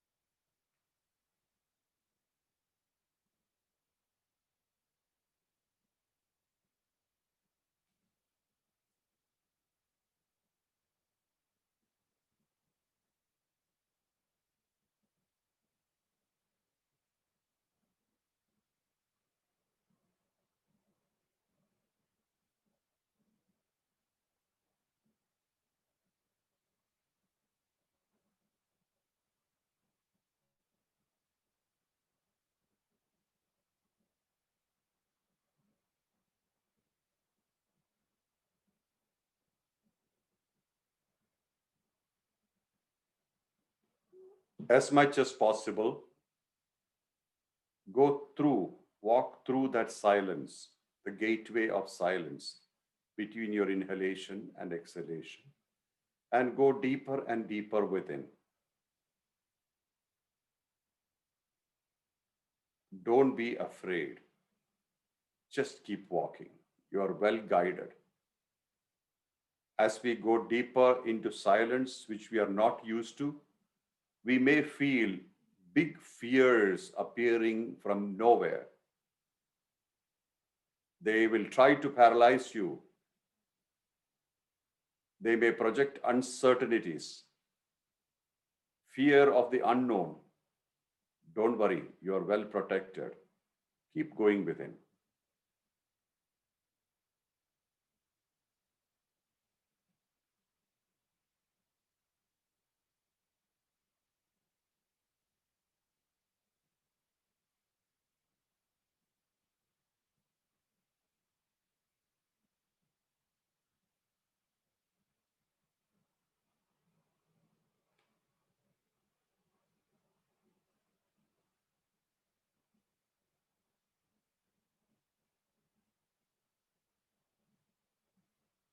Go deeper and deeper, if you could, into silence and feel more and more your own presence.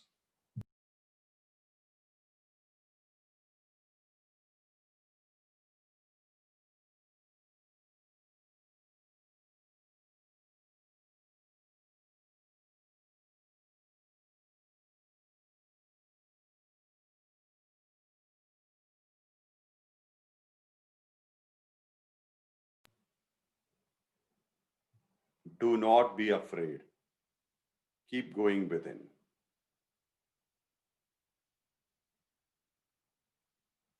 As you can see, it is not easy to go into silence which exists within you. It's not easy, but it's worth it. To find yourself, you have to go through this path, the silence. You're not the noises, you're not the external, the personality. You are much deeper, much stronger, much more real than what you think you are. Here is the path to find yourself.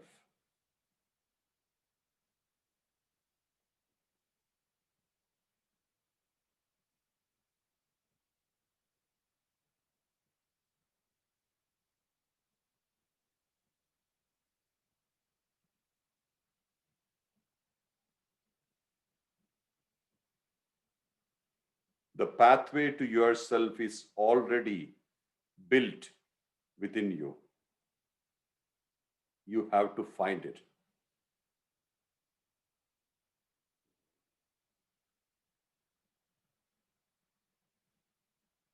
The gap between your heartbeats and the gap between your respiration are gateways to the same space. Keep walking.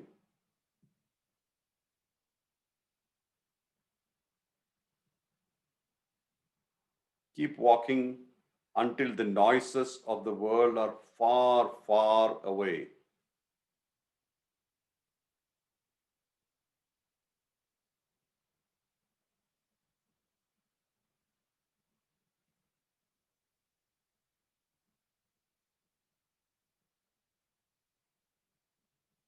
Keep walking until the noises of your mind, the thoughts, are far, far away.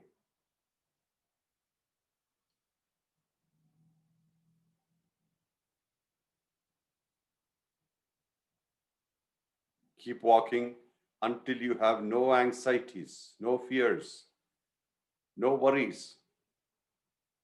There is only peace.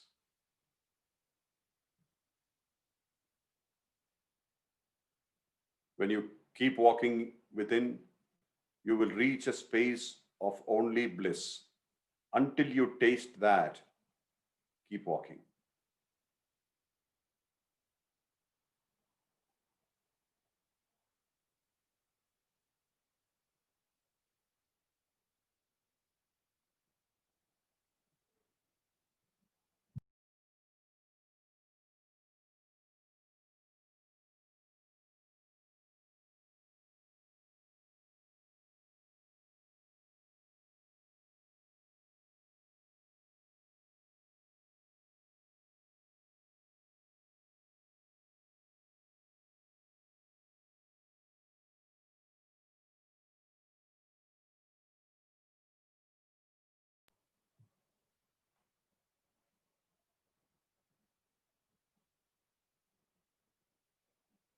sit down wherever you are inside and feel or experience that silence for some time.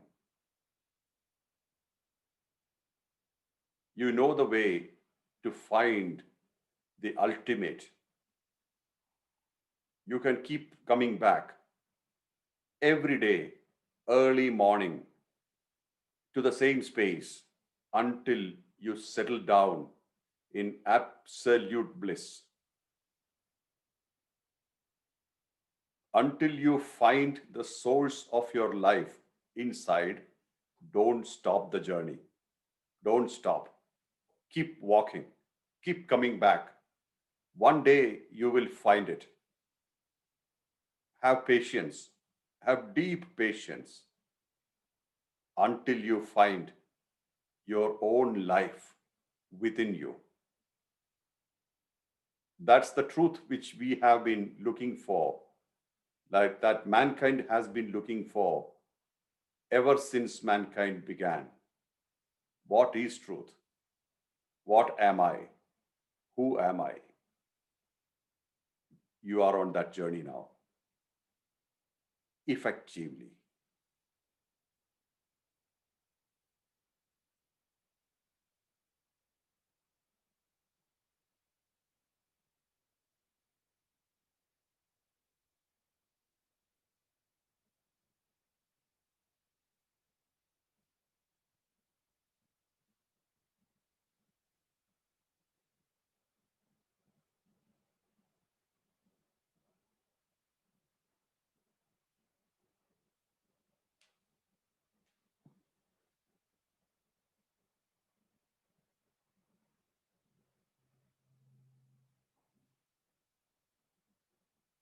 Slowly be aware of your breath again.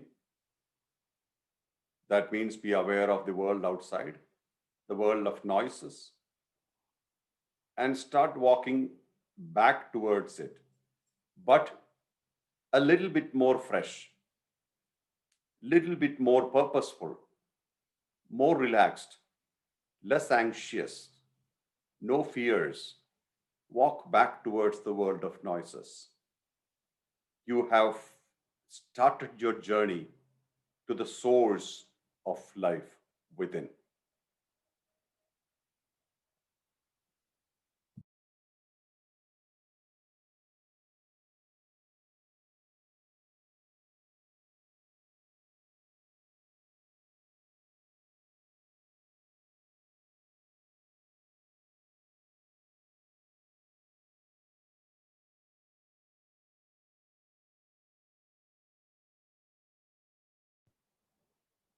While walking back to the world of noises, give a positive command that let all the blockages within you be dissolved and disappear.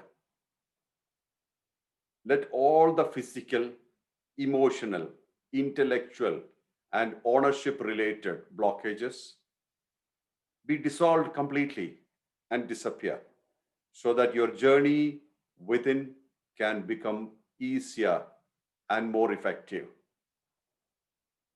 What stops us and binds us are our blockages connected to the external world. It could be positions, possessions, relations. We intend that all of them dissolve and we become free from all that so we can walk inside effortlessly. We are going home. It's our right to go home.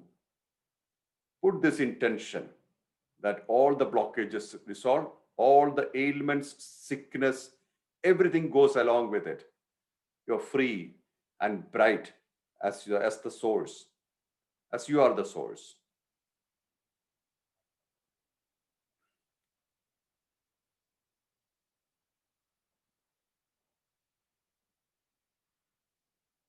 Firm intention.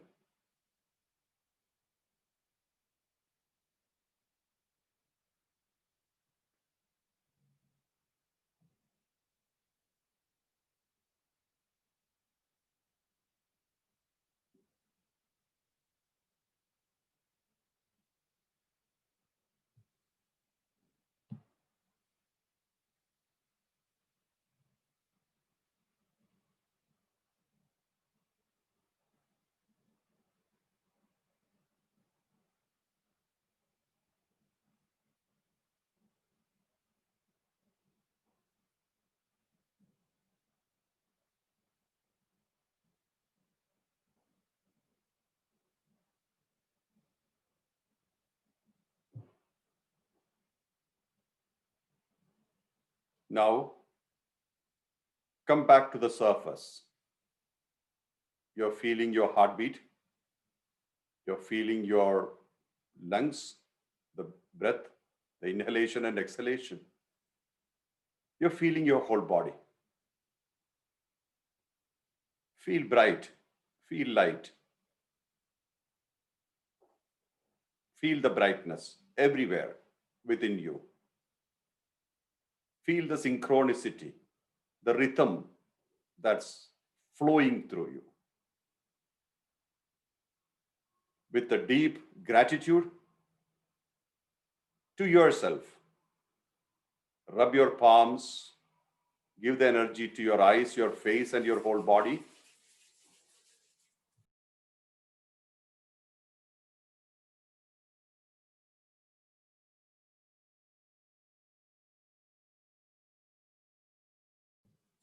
Three times.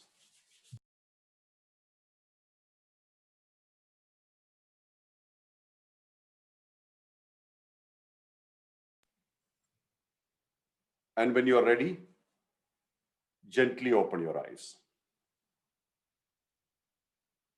3 times energize the body and open your eyes.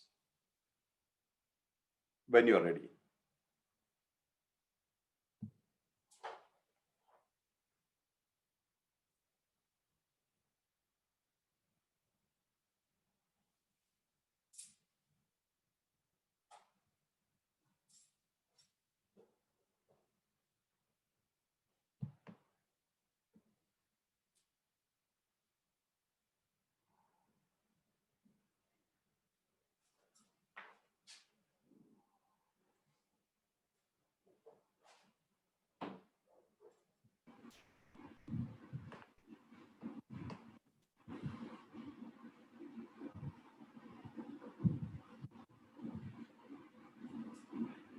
Wonderful.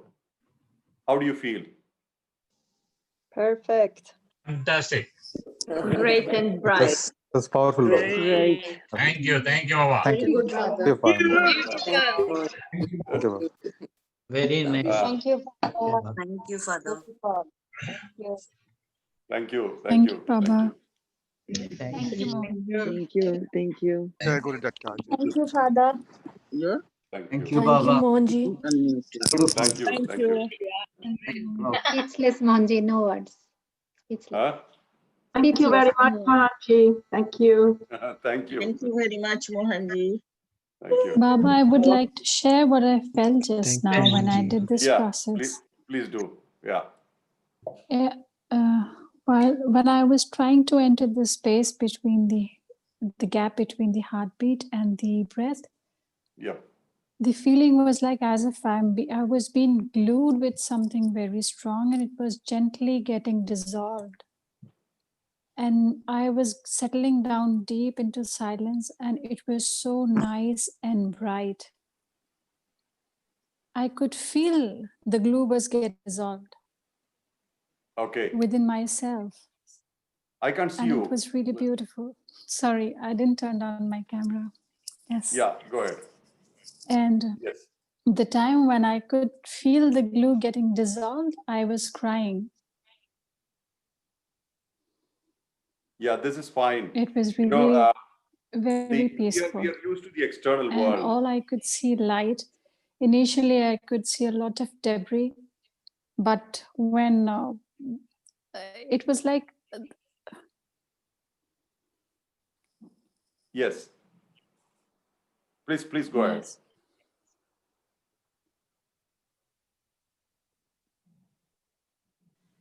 Yes. See, we are almost always addicted to the world outside, the things of the world outside, like positions, possessions, and relations. So it's not so natural for us to feel ourselves. And that's mostly why, if you look at all our emotions, they are all in the surface, in superficial. It's all superficial.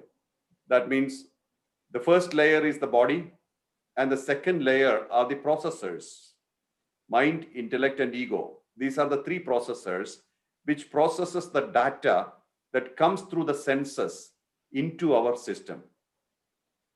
What comes through the senses eyes, ears, nose, skin, etc., are processed by 3 sensors. One is mind, processing emotions. One is intellect, processing information. And ego, processing matters of ownership. We are used to it. This is how we live. And when you go deeper within, all these have no value. And we have to go deeper within to find ourselves. We don't find ourselves through these noises. We only become participants of these noises. So we have to literally pull ourselves from these superficial layers to find ourselves. So this exercise, what we did now, is one of those exercises which masters use to go deeper within, because this is natural. We are breathing naturally. Our heart is beating naturally. And we have these small hints in these activities that there is a gap. It's called the gateway to heaven. The gateway to heaven lies within. It's inside us. And this gateway to heaven takes us and settles us inside the heaven. Where is heaven? Within us. What is heaven? The source is heaven. What is the source?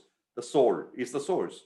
When the soul leaves the body is useless. So we are going towards the energy, the electricity. And that exactly is what is the only thing which is permanent. This has no beginning, no end, no birth, no death. Our soul has no beginning or end. It has no birth or death. So we are walking towards that every day. But unconsciously, we are walking towards truth every day. And all the great masters who we know have asked this question at some point in time. Who am I? What am I? What am I doing here? Why this drama? And we get caught up in the drama and we don't even know how to get out of it. We forget that we are the actor playing the roles, but we become the role, and we get addicted to the roles. And people applaud if we do well. People criticize if we don't do well. This is world. This is what's happening. And we are so happy to play the role and enjoy it. There is comedy, tragedy, horror, everything involved in it.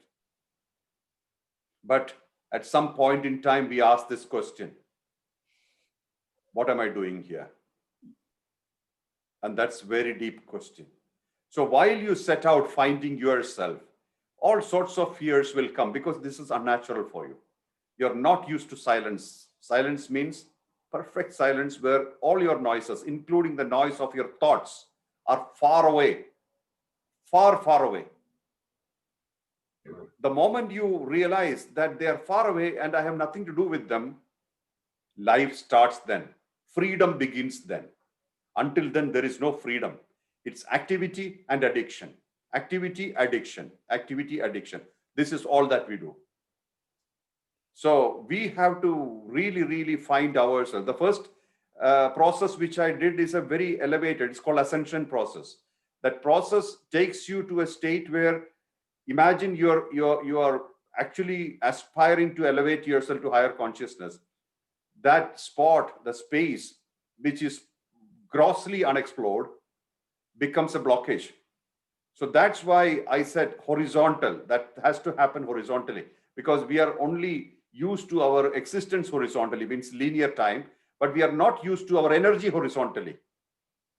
You see, existence is horizontal. Yesterday, today, tomorrow, day after, we live like that. Last year, this year, next year. But vertical energy flow, we are not used to. That's where we are connecting. We got to find the horizontal so we can realize the vertical. That's not easy. That's why I said in the beginning, it's not easy, but it's okay. We are here to help you. But this one, finding yourself, connecting yourself, reinventing yourself, is basically you are getting back home. When you get back home, only one thing you realize: you never traveled. That's the beauty of it. This whole journey happens only in linear time, because we are used to linear time, yesterday, today, tomorrow. We think there is a journey, but the journey and the destination are all one. You're not going anywhere. To know that, you have to find yourself. That's the thing. You got to go deeper, deeper, deeper, deeper into silence, where you become silence. And then nothing affects you anymore. The whole world is outside of you and it doesn't matter. And you are in perfect happiness, bliss, love. Then you know what is love. You know, we put the heart signs for nothing. We don't even know what it is. You know, if you don't like somebody, you put the heart sign, they don't speak to you anymore. If you like somebody also, you put the heart sign, they don't understand. So we are in a world of illusion, right? But when you really connect to yourself and know yourself, when you put a heart sign, you understand what it means. That means we understand ourselves. It's not about relations on a superficial basis. It's a relation which is truth. Means we are all related. We are connected. We are related. How? In consciousness. Just different bodies, but one consciousness, one soul. We are related. We can never be separated. There are no strangers. To know that, you have to walk within. So that's the exercise we did just now. Thank you, Baba. Thank you. How much time do we have now? Done. Okay, now we come back. We come back at? Yeah, we will come back in 30 minutes. Meanwhile, you can have some tea or coffee or go to toilet, enjoy your life and come back. Love you. Love you. Love you, Mohanji. See Love you. you, Lord. Love you, Father. Father. Love Thank you, you, Father. Come back in half an hour. Love Love you, you, Baba. love you. Baba. Yeah, let's start on time. Thank you. Love Thank you, you, Father. Father. Thank you, Now it is Devi. question answer. Excuse me, 1 minute. Now it is question answer coming up in 30 minutes. So please come back on time so we can start on time and we can end on time. Right? So welcome back at the right time. Okay. Okay. Thank you, Father. Grateful. Thank you. Thank you. Thank you. Love you. Thank you. Thank you. Love you. Thank you, Father. Thank you, Father.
Shri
Okay,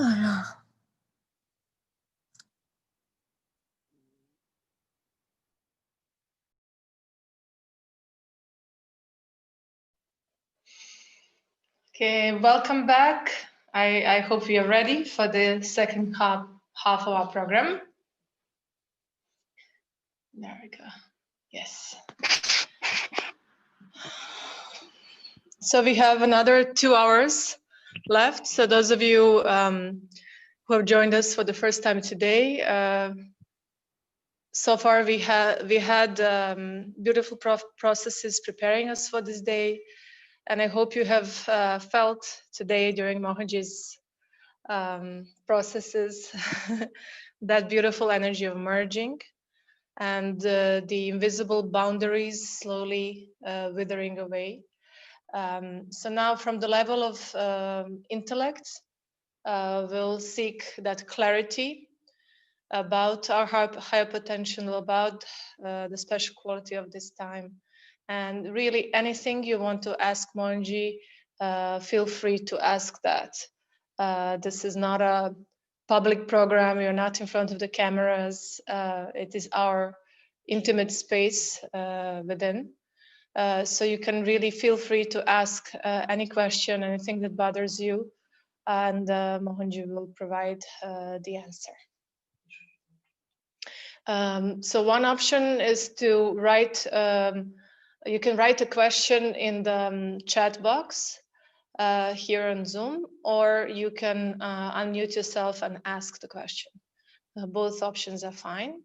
We already have some questions from before, but basically you should just feel free to be spontaneous, and as the topics evolve, as the energy grows, you can ask your questions directly to Mohanji. So don't be shy. Okay. Hello, Google everybody. form. Yes. Namaste. I'm ready with. I'm ready. Are you ready with questions? Who will do the moderation? Somebody should be moderating, right? I believe it's me, but if somebody else will volunteer, then I'm also okay with that. I was asked by the organizing team. Yeah. Whoever is very moderate can moderate.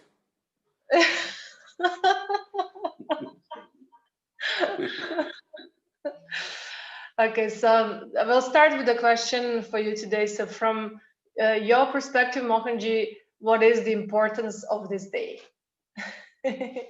Well, this year itself has been an accented version of the shift in awareness.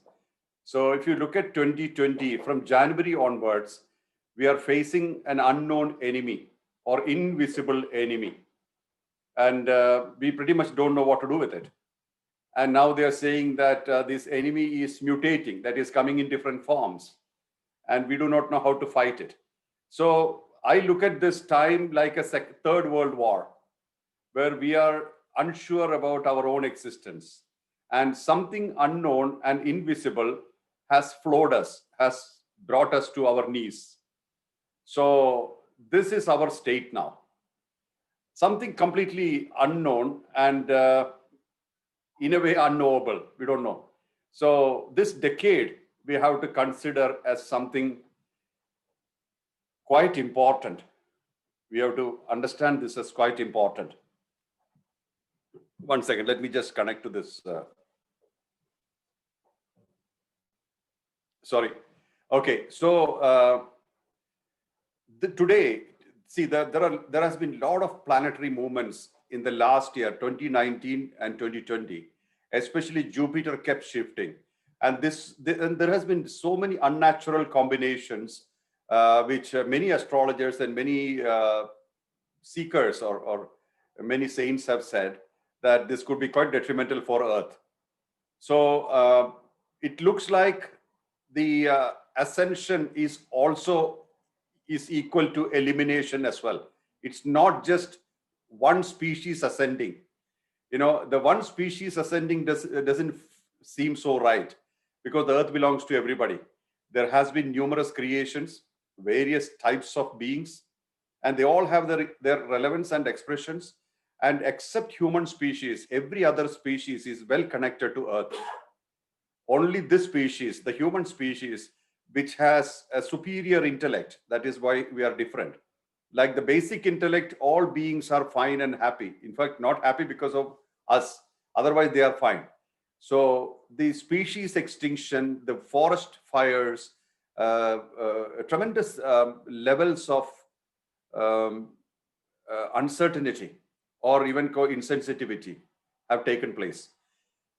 So we have to understand that this day today could be another accenting or another level or the movement towards another level of this shift. So what we need to do is that we need to really connect to ourselves using this time. Destiny or the time has given us isolation. And what do we do with this isolation? Instead of fretting, fuming, complaining, criticizing, or resisting, we can possibly connect to ourselves and understand ourselves or experience ourselves. That shifts us immediately to Satyuga, Golden Age.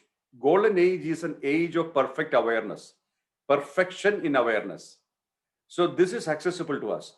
So many people have said today is another step towards Golden Age, but I never believe that Golden Age is a generic thing. Golden Age or the age or a certain awareness is individualistic. It's an individualistic thing. It cannot be generic. It doesn't make any sense that it is generic.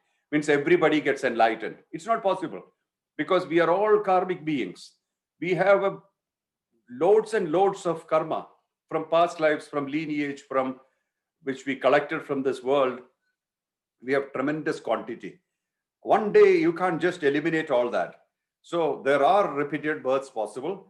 So here at this time, we have been given isolation, we have been given direction, and we have been guided well to be ourselves completely. And please remember, nobody is inferior or superior. Nobody is even equal. We are unique. So if you feel that, oh, I am a bit less, I have miles to go, it's only illusion. It can happen just like that. You know, when green wood becomes dry wood, it catches fire immediately. So we don't have to really worry about how far we have to go or how far we have traveled.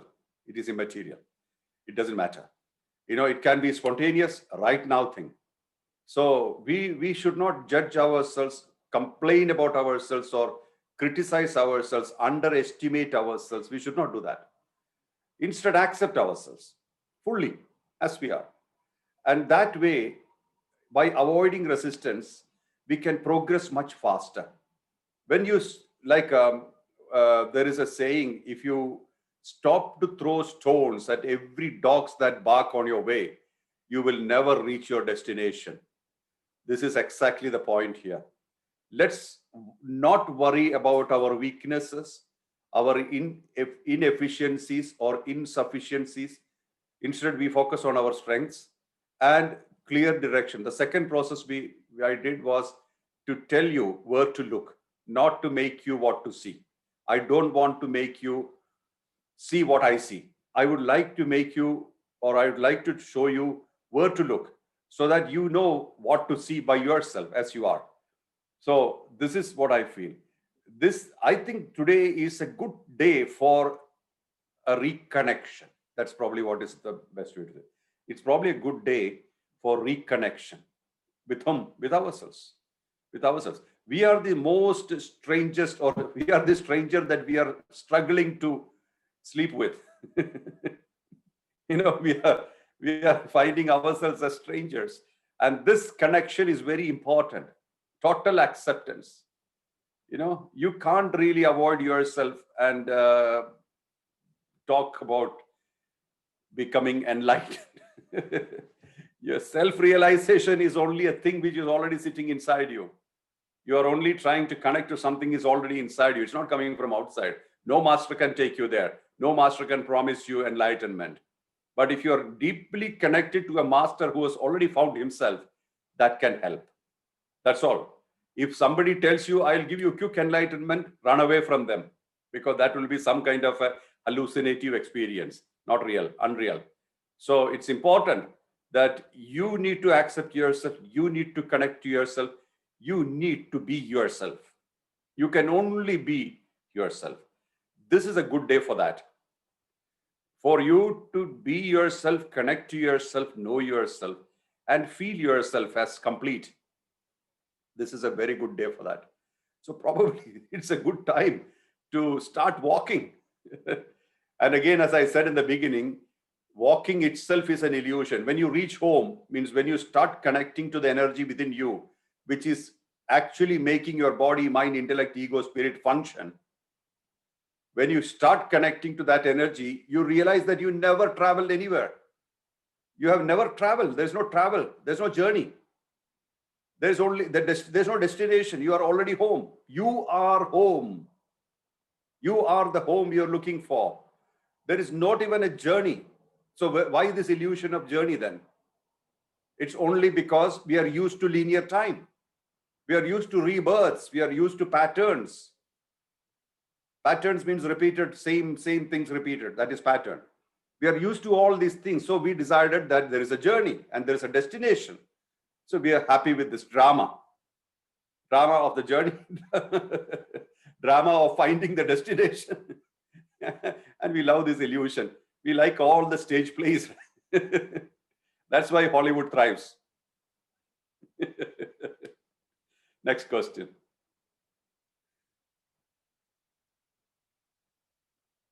Okay. How does one reconcile performance of dharmic duties with the goal of liberation and the falling away of all attachments, including those connected with family life and public spirited activities? I would suggest do not segment them. Let it be your nature. By taking care of your family, taking care of your parents, especially all dependents who we are responsible for, we must take care of them. There's no question about it. You know, if we don't take care of our parents, we are not taking care of our lineage. As I said earlier, in another program, I don't know how many of you were there at that time, when the sperm meets the egg before the body is formed, the lineage enters one prana of the structural nature, structural prana. There are 5 pranas which are structural, which caused your body, which caused your constitution, or which is reinforcing the constitution, like cement and steel and stuff like that. The structural prana, one of the prana is called Dhananjaya. Dhananjaya enters the space, or where the sperm meets the egg. That means even before the body is formed, your lineage enters, and lineage owns your body till it's decomposed, means totally disintegrated at death. First the breath leaves, then the fire leaves, then the water dries up, then the body disintegrates, then the space is opened. So until then, Dhananjaya stays. One prana. There are many structural pranas like Naga, Kurma, Dhananjaya, Devadatta. All these are structural pranas. There are functional pranas which everybody talks of. Prana, Apana, Vyana, Udana, Samana. They are functional pranas. They are maintaining you. They are maintaining. Their job is maintenance. They are fine. They live as long as they are in your body, as long as you're alive. But structural prana are very important. So what is the representation of our lineage in our life? Our father and mother. Or if you have grandfather, grandmother, they also. So we have to take care of them. That's how we take care of our lineage. It means we respect our lineage by respecting the available people from the lineage. Likewise, the next generation, our children, are the continuation of lineage. We must respect them. I use the word respect deliberately. It's not just playing dharma or playing your duty. It is respect expressed in our life. You know, in the system, in our Hindu system, there are 27 stars connected to human life. Each star has a tree attributed to it. Each star has a rishi, a saint attributed to it. Each star has an animal attributed to it and a bird attributed to it. Why they have done like this? So if you connect, it means they are all frequencies. A star is a frequency, a saint is a particular frequency, an animal and a bird they're all frequencies. So if you respect this bird and the animal and this saint and the tree connected to the star, you will have balance in life. So this is very scientific. Means your frequency will be aligned when you take care of similar frequencies. So some people like to do worship of Shakti, feminine, divine feminine. Some people like to worship Shiva. Why there is all this difference? Because we are different. We are unique. We cannot just worship one thing. We have to connect to a frequency which matches our frequency. This is the truth. So this is important to understand, that our parents and the lineage are interconnected, or we are also representation of the lineage. Lineage owns this body. When does karma enter you? Only when your body is formed in the womb of the mother, karma enters. Otherwise, karma has no role. Karma means what? Unfulfilled desires from past lives. That is karma. They enter you only when you have a body. Otherwise, there's no purpose. But Dhananjaya, the structural prana, enters you well before the body is formed. Means it says the claim of the body, means ownership of the body is with the structure, the lineage. Lineage owns us. So we have to respect our father's side and mother's side. And we also carry that burden. The aspirations of the lineage also enters our system. And that stays on until the body is decomposed. This has to be clearly understood so that you will be feeling lighter by taking care of your family, by taking care of your responsibility, and also being accountable for our activity.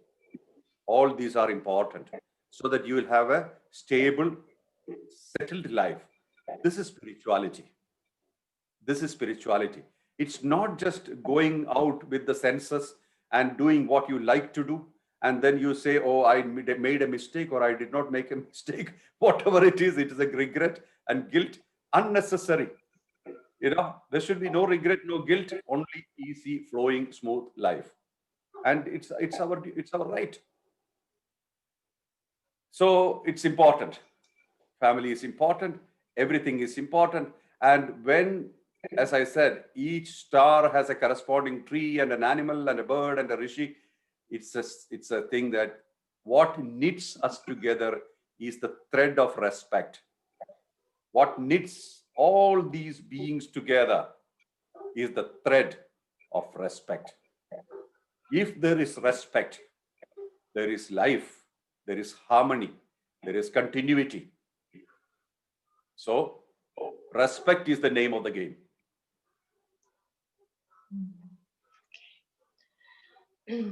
Okay, how do we know that the relationship must end, especially when we have tried everything for ages, space of verbal abuse, food prepared with no respect, these kind of things?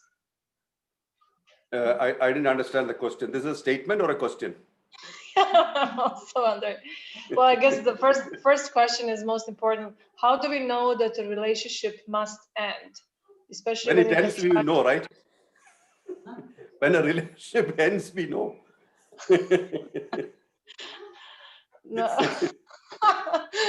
Well, or maybe how do we know when it's good time to come out of a relationship? Or it's it goes by itself. After a while, you can't see each other. Don't look at each other's face. It's over. Well, see, there's no recipe for these kind of things.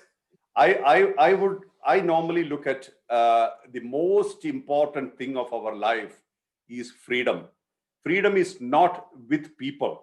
Freedom is a state inside us. So when we feel bound with anything, it could be a relation, it could be a position, it could be any possessions, it could be anything. When we feel bound, we are unnatural. So when we are natural and when we are flowing, A time will come when we know that, hey, I'm slightly getting bound. Without our knowledge, we can be bound. Not with a person. Person is not important. It's an attitude. It's our own inside story. People are not to be blamed for anything.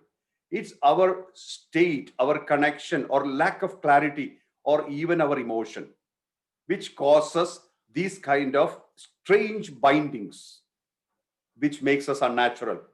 I would say that whatever is unnatural is not right for spiritual progress. What is natural for you, what is flowing, and what makes you elevated, what makes you settled, what makes you expanded is the right thing for you. And this is individualistic. I cannot say that, look here, your relationship is very bad. That's not my job. I can't say that.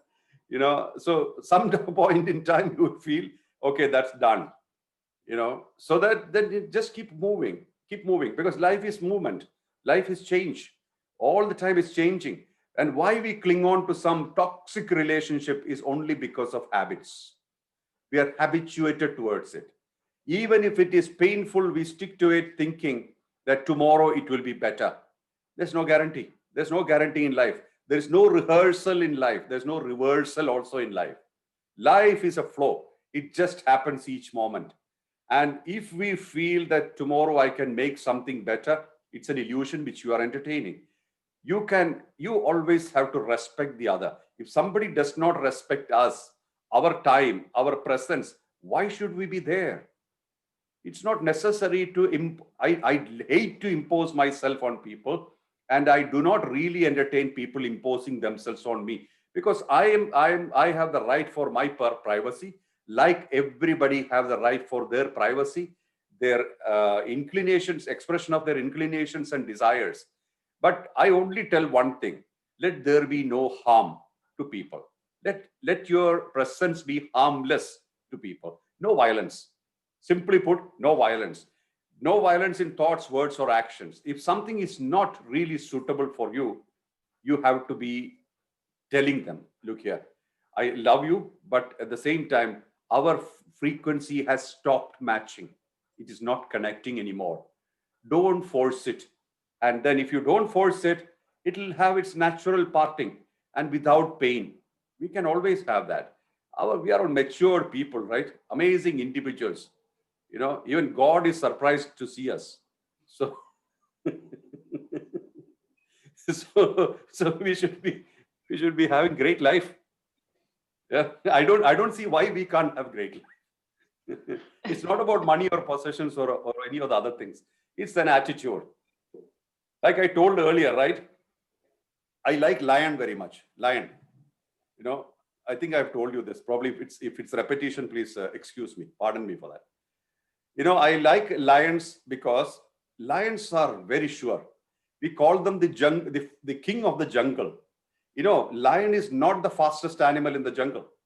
Lion is not the strongest animal in the jungle, nor the tallest animal in the jungle. But still, the lion is the king of the jungle. Why is it so? Because it's 100% sure about itself. It has no doubt that it is not the king.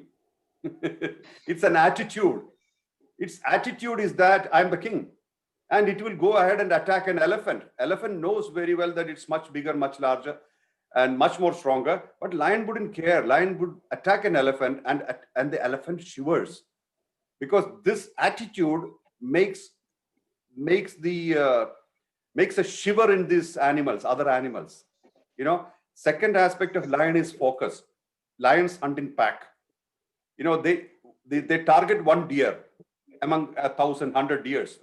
It's a school of deers, and lion targets one deer. And while it goes about hunting that deer, maybe there are many deers coming across. They'll be running helter-skelter. Meanwhile, some of them comes on the way, but lions would not touch them. It will target one deer and it will get that one. Focus and attitude. I think these are good things in life. Not to hunt somebody, but our position in this earth has value. And we should believe it. If we don't believe it, how would other people believe us? If we don't respect ourselves, how will other people respect ours? We should have self-esteem, we should have self-respect, we should have positive attitude, and we should believe in ourselves. This will align every relationship, guaranteed. You take it from me. If you don't have any of these, somebody will use you as a doormat. Don't blame anybody for that. Oh, that man walked over me. He will, because he's finding a doormat. He will wipe his feet there. Which doormat you don't use. So who created this doormat? We created, we allowed it to happen. Funny life, right? It's nice to see you smiling. We are all in a very good mood when Mohanji is smiling. No, people have said that I don't know how to smile. Otherwise, now my face is full of beard, so even if I smile, nobody notices. Earlier when I had less hair, people used to see me smiling. Now the face is full of beard. So through that, you can't see a smile. So I have to put some pictures that I'm smiling. You put a board, I'm smiling now. Okay. I was happy to see a comment from our dear Swami Govinda. He said that... Oh, Swami Govinda is here. Welcome, yeah, Swami. He said, what 3 things as an ashram, Soma Skanda Skandavale, can we do for people in the world in these very challenging times? What are the 3 things you would recommend them to do? I would say one thing, stability. Give people stability. And stability is through our own, stability can be given only through our life or our activity. So we live as if nothing has happened in the world, and whatever happens in the world is not our concern. Like, for example, weather changes, climates change, time changes, people change, but the show goes on. That conviction, that consistency is your best gift to this world. Not only the ashram, but our life also. Take our life. This is the best gift, best delivery, or what you call our presence in the world. It could be our life, it could be our activity. But if we are consistent, if we have trust and consistency, or trust in ourselves and consistency in our expression, that is the best gift you can give to the world. Now, if you want another thing, I would say that positivity. Positivity means when people are telling, hey, things are not going right, jobs are reducing, economy is falling, jobs are reducing, and there is a psychological meltdown because of all that. What you need to say is that, don't worry, everything moves, everything changes, nothing stays in life the same. Change is the only thing which we cannot change in this life. Change has to happen. So let everything flow. Stay steady. Hold on to the Guru. Hold on to the conviction. Hold on to your belief in yourself. Things will change. Time changes things. Whatever time has created, time also changes. There is no way time keeps things. Time changes things. It's always the case. And everything evolves. And we should watch and witness it. We should not be worried about it. Sometimes time gives great things in life. Sometimes time gives not so important, not so great feelings in life. Both are fine. Like a pendulum, happiness and sorrow happens in life. So we have to be very cool about it and keep our compassion intact. Whatever happens, we should not lose compassion. See, we see the real mettle of people when crisis happens. People are very nice, kind, and everything is good. They come and kiss you all over when things are nice. But when things are not so nice, the same people may not be that kind to you. So this is something which we can lead by example. Whatever crisis happens, our kindness is unshakable.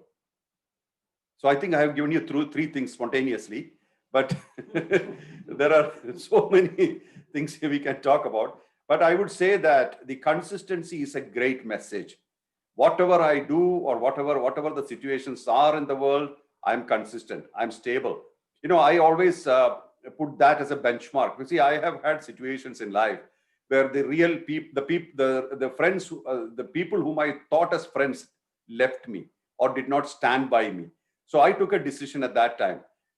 hereafter, I will stand by those people who will trust me. I will not leave their hands. And even now, this is one of my principles. I don't leave the hands of people who trust in me. And what you can give them is that trust, that faith, that confidence, and that consistency.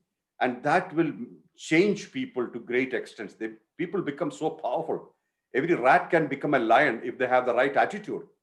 So this is something which we can give to this world. Right? Thank you. Okay. I have a question, if I can. Yes. Yes, Hi, Lukic. Father. Yes. How are your horses? Oh, great, thank you. Thanks to you and whole Mohanji family.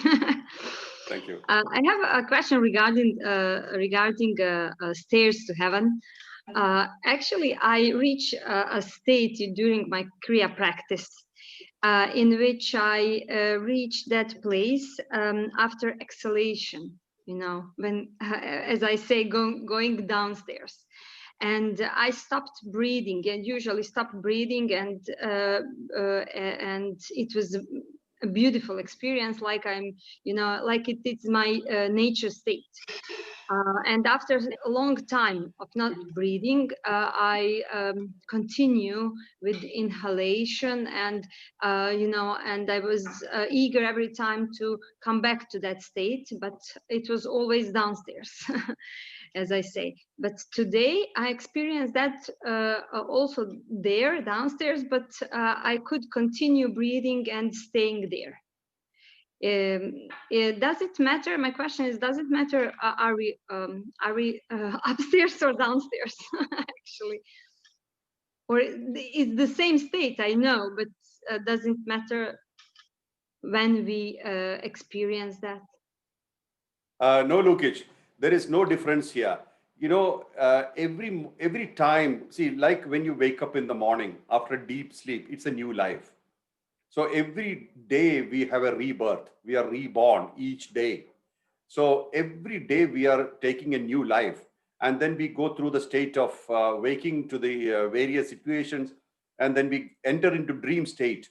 And then we enter into deep sleep state. Again, it's a nullification. So in the morning, when we wake up, we have a world outside us. And so we are external. Then when we are in dream, we have no world outside us. We have shut that down. Then we have a world inside us, dream state. Then we shut that world down, and then we go to deep sleep state. 3 states every 24 hours we are experiencing. What does Kriya do to you? Kriya takes you to a conscious state. Most of these states, like dream state, we may not have conscious. It may not be a conscious state. Deep sleep, totally unconscious. Waking state, most of the time we are mechanically doing things. We are mechanically active. We are almost like it's unconscious activity. Very little time we are fully conscious. So Kriya is making us fully conscious. So what is the advantage is when you continuously focus on Kriya, the state of being conscious starts expanding. It starts expanding. Location has some reason, but location is not everything. Location, time, space they do help. They definitely do help, but they are not everything. So if you are experiencing something in each location, good enough, no problem. But understand, whatever do not stay is not yours. Something which stays with you permanently, means a state which stays with you is your state. If it is just a fleeting experience, it is not yours. See, like I said earlier, the food on the table cannot give you taste. It gives you taste only when it passes through your tongue, very briefly. After eating, when it goes into your intestines, no taste. So for the sake of this temporary small taste, we are wandering, going for food. Same like that.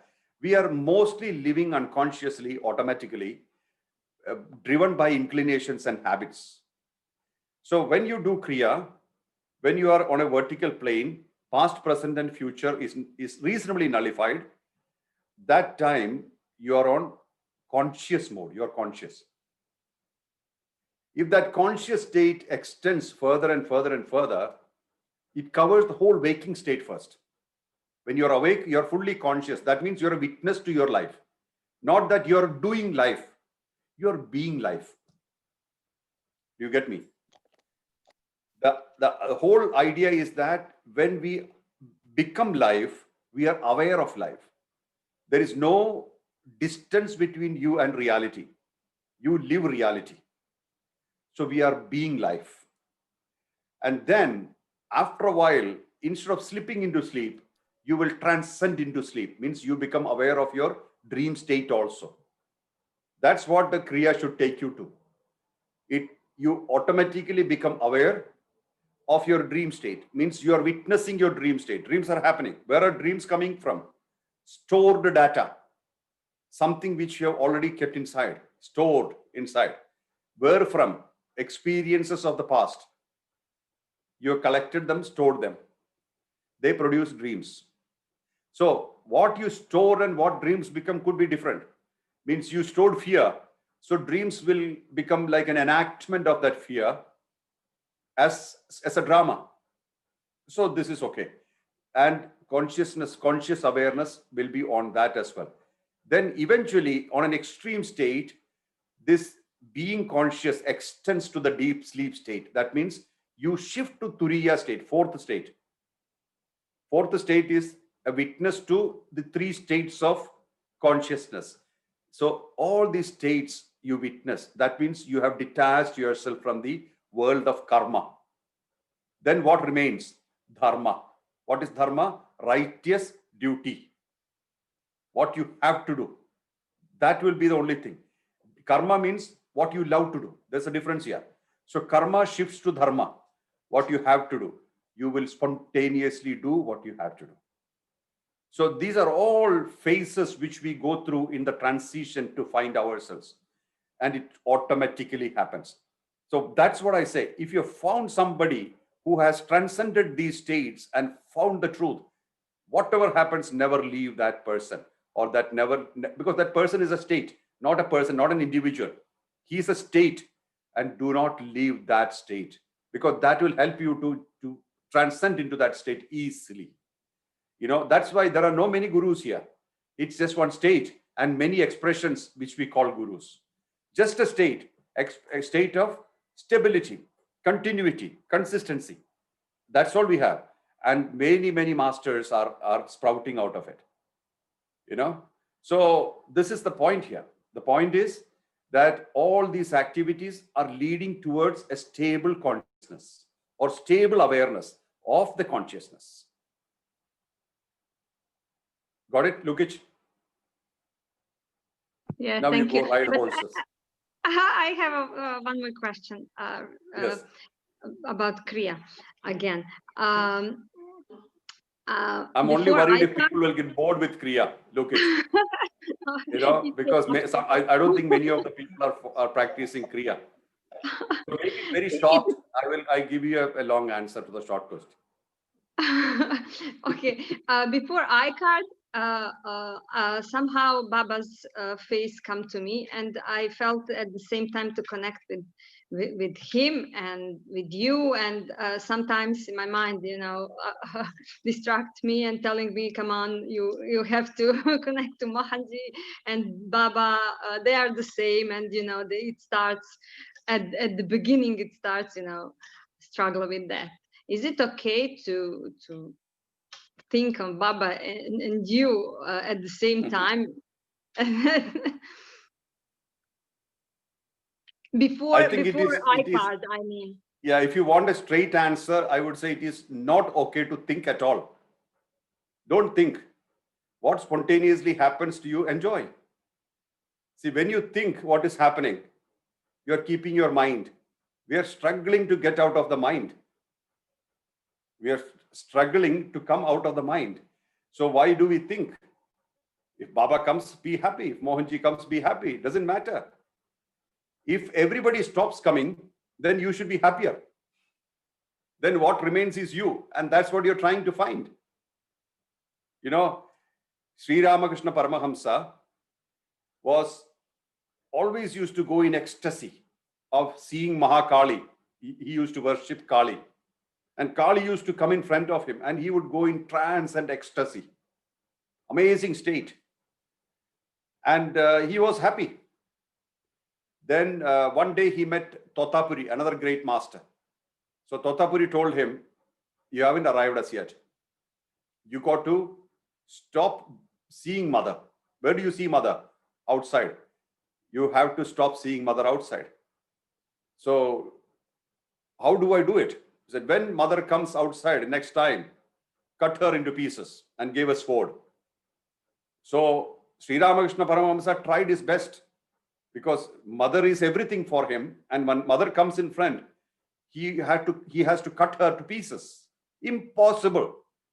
Impossible. Then Totapuri said, but you have to do it. Otherwise, there's no chance. Then finally he told Totapuri, sorry, I can't do it. Then Totapuri said, okay, I'll do one thing. I'll sit next to you. When mother comes in front of you at the same time, I'll cut your third eye.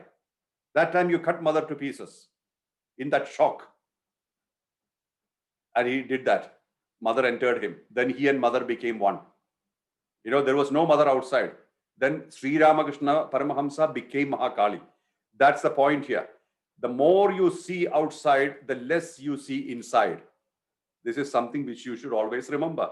All these visions, all these things are outside. Good for you, for senses, for the mind, it's nice. But until you see me inside you, we have separation. We should not have separation. And there is no Baba or Mohanji. There is only one state of stability. So you can see various forms of that state. This is okay. And whichever form you like, you can connect. There's no problem. But it should be within you. Until that becomes inside, until that falls inside. It's the game is not over.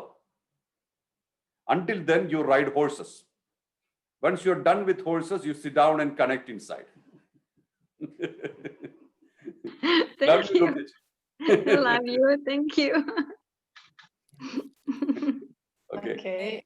Can I ask a question, please? Yes, Vandana. Oh, thank you, Mohanji. This is Vandana from California. Yes, Vandana. I wanted to know. I know you just mentioned that just focus on the path and not anything else, but I wanted to know what is the significance of colors? If you close your eyes and meditate, and is there any significance to indigo or purple color? Well, there are two things about it. That anything which is visual, anything you can see, is only an expression of your dimension that you are operating in, or one of the dimensions you are operating in. How many dimensions do each individual has? Usually on a generic level, we say 33 million dimensions or 33 million possibilities of dimensions every individual has. Every person. Or 300, so that is why 33 crore, right? So 330 million dimensions, 33 crore. 330 million dimensions. That's what we call the deities, 33 crore deities. 33 crore deities mean 33 million dimensions of us. This is our state. So what state are we? Predominantly, that is what we connect to. Like that is why we have Bhakti Yoga, path of devotion, Jnana Yoga, path of intellect, Karma Yoga, path of selfless service. All these are connected to our orientation. So our orientation is the main thing here. And based on our orientation, you may have many reflections of your state. It could be colors, it could be visions, it could be various things. So our job is to accept them, and they change. They don't remain same. So what is your predominant state that will come to you as a reminder or as a sign? Accept it. But don't get stuck to it. Same thing which Patanjali told about siddhis. When you are in certain frequency, siddhis will come to you. You will be able to see through. You should be through things. You might be able to predict future. So many things can come. So Patanjali said, that's not where you want to go. Keep moving, keep walking, and always your destination is you. until you find yourself, don't stop. That's what Master said. So all these colors, glitters, visions, they all could be distractions, detours. So what is our job? Keep walking, keep moving, and reach ourselves completely. That means, like a refrigerator cannot function without electricity, and a light cannot function without electricity, our body cannot function without soul. Soul is the electricity, silent, supporting soul. It's silent and supporting always. And that electricity, that's exactly what we are looking, what we're trying to find. That's the only thing permanent in the system. Physical body with all the senses, one thing. And emotional body, intellect, ego, and mind, they are the processors. They process experiences. And what are we here for? Simply put, experience. Our whole job on earth is to experience. Variety of things. We have trillions of things out there which we can experience, but we can't experience everything together because we have only 5 senses. And at a time, only one thing you can experience, because if mind is not with your senses, or whichever sense, if your mind is not with your eyes, you don't, you will see, but you will not have the feeling of the sight. If the mind is not with your ears, even if there are sounds outside, we may not perceive it, we may not understand it, experience it. So if the mind is not with the tongue, we will not experience taste.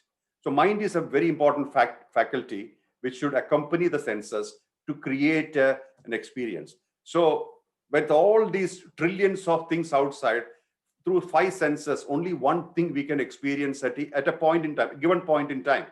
And what is that experience? If you categorize that experience, there are only 2 sides to it. One is happiness, other is sorrow. This is all you can experience. So this much limited we are. And we are only experiencing things. What is the vehicle that carries our karma? Karma means unfulfilled desires. What is the vehicle that carries karma? Inclination. We have basic inclinations, tendencies. That's what's carrying the karma forward. And so when we are going ahead experiencing the karma, many, many dimensions change within us. With each experience, things change. Like we have prejudices, right? Where have prejudices come from? Experiences. Where have concepts come from? Experience. So many things in life. You take anything in life. They are all children of experiences. So we are a bundle of experiences. So this is exactly what we should remember. So each the time a different dimension comes and a vision comes. Why I'm not explaining the vision per se is because it's temporary. Why should we explain something temporary? It will come, it will go. Maybe another one will come later. You need to be steady in your purpose. Purpose is finding yourself in this life and connecting to the truth in you. That is the purpose. That purpose should be very, very clear. That's a priority. You know, that's why I said when people take Guru as not a priority, they miss a life. Guru means somebody who guides you to you. Guru has no interest to have followers. A true Guru will not have interest in followers. Guru is interested to make master out of you, to create more masters. Masters means somebody who has mastered the mind, somebody who has connected to the deeper self. That's what is needed on earth today. It's not many more followers. What will they do? They're seekers. Okay, guidance comes to seekers, but what is really required are masters, somebody who has mastered. Imagine the world is run by such people who have attained themselves. The world will be peaceful. There'll be no wars. No master will wage wars. And wars are waged by ignorant people. Nobody wages wars. So if a person becomes a master, that is why all of us are struggling to create more and more awareness in the world, to create more masters, to create more perfection in this world. Perfection means it's a relative subject, but still, when a master is running a country, there'll be no wars, bloodshed, no greed, no corruption. That's exactly what we need in this world. So I hope you got that point. Can I ask a question? Can I ask a question? I can't see you. Oh, yes. Pranam yes. San. Yes. Yes, Jyoti. This is Jyoti. Go ahead, please. Sai, I need to know what next for me. What next for you is your next food. There is nothing next. You know, that question comes from a linear point of view. Means yesterday, today, tomorrow, day after.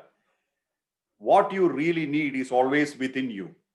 So whether you eat, drink, or sleep, something which is inside you, connect to that permanent thing. You can call it Sai, you can call it Krishna, you can call it Jesus, Buddha, doesn't matter. But connect to yourself and find that thing. That's your future. Otherwise, I can say you will have food again, you will have to sleep again, you have life ahead. All this I can say, but that's not important. What is important is this connection that we have should take you to your highest level, the highest potential, which is finding yourself. And that's very, very important. And that's what unites us. We have a job to do. We have to walk together. We have to find ourselves together. If I am able to hold a torch for you, I'm happy to do that. But you need to find yourself. That's exactly why we are together. You got me, Jyoti. May I ask a question? Who's asking? Bill? Bill, yes, I can see you. Yeah. Does sense of pride in an accomplishment mean you're taking ownership of it? I didn't understand the question, Bill. If I was to be proud of something I accomplished, now I know you say you don't take ownership in things. Is that taking ownership? If I, Bill, I would say, yeah, I got your question. Yeah, Bill, I would say that have that experience. Why not? Have the experience of pride, fully knowing that that's temporary. Have the experience of anything in life. But we should always remember this is temporary.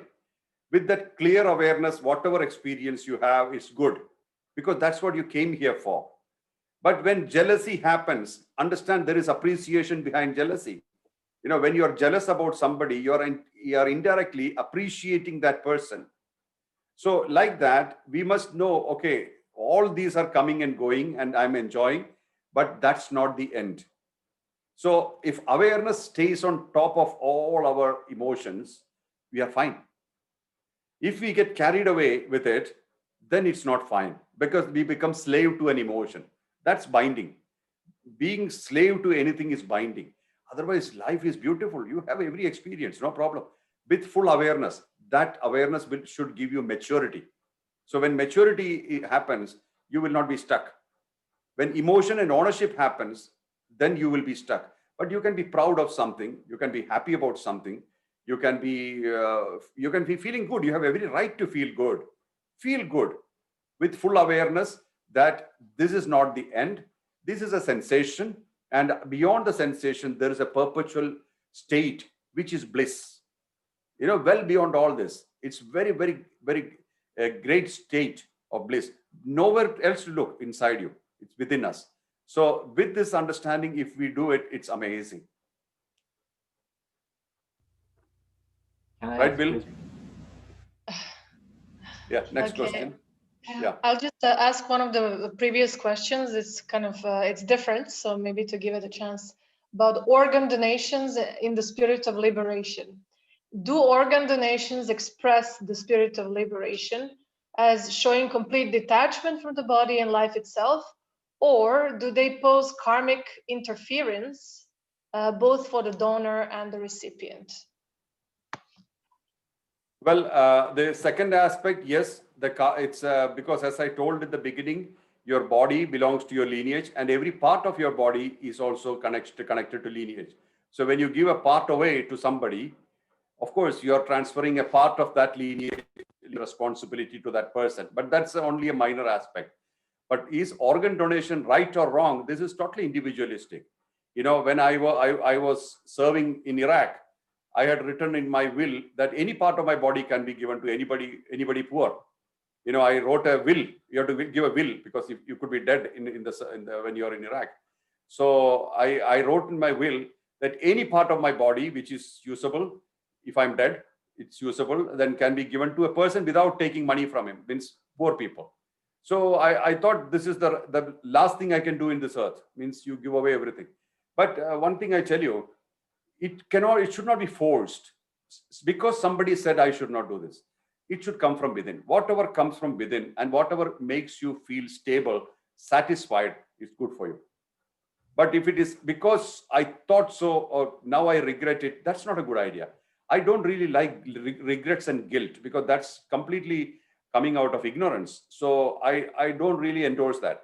But I feel that whatever you feel confident, okay, this is what I want to do in life, do it, because that's part of your agenda of existence.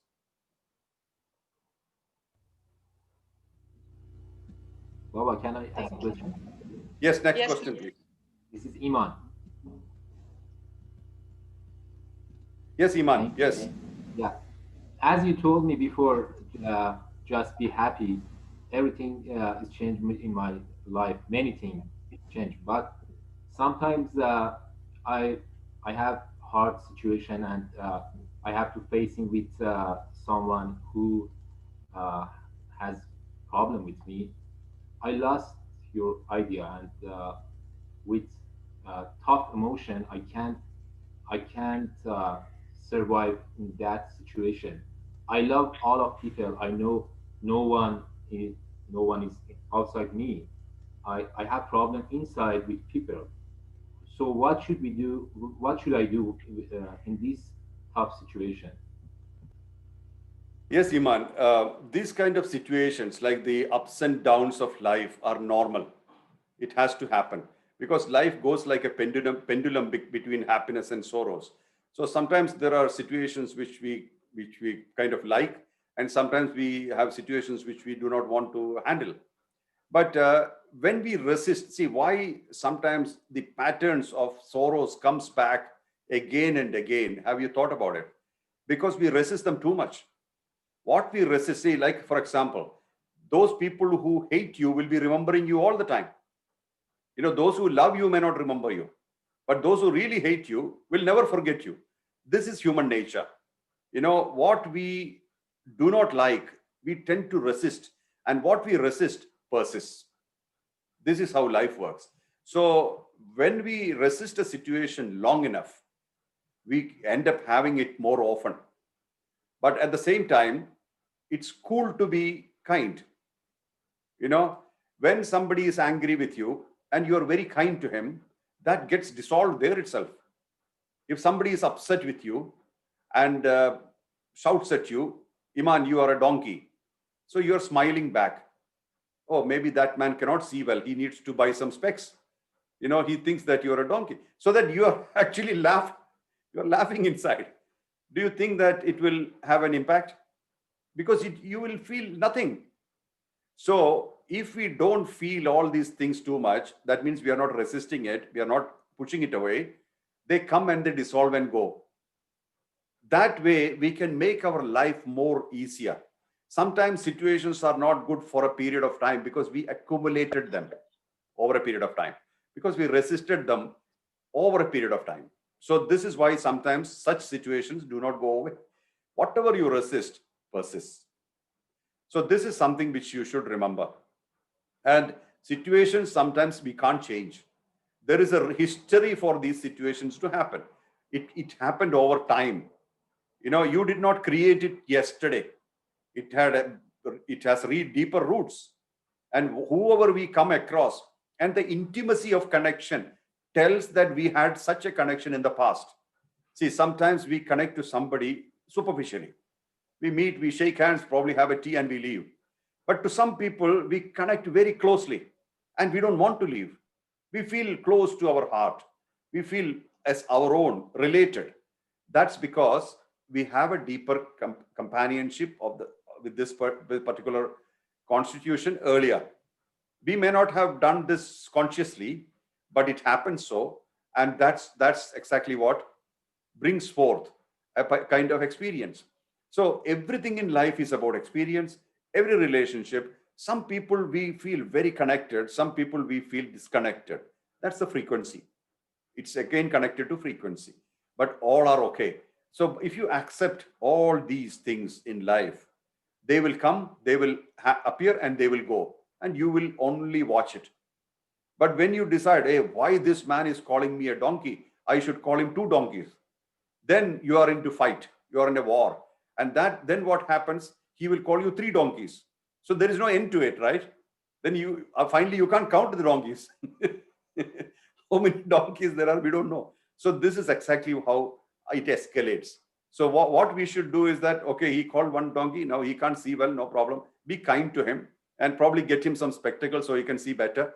And then he will never call you again a donkey, because he'll end up having a lot of spectacles. Isn't it? So we can turn life around. This is within us. You know, when Buddha was giving a sermon, one man came to ask some questions. And we came, and he didn't like Buddha. He abused Buddha. See, you people are all crazy people. You're talking about some philosophy nobody understands, and all sorts of things. You're misleading people, all sorts of things to Buddha. Buddha kept quiet and listened. And his disciples who were sitting next to him became very angry. How can he talk to our guru like this? They became upset. So Buddha said, don't worry.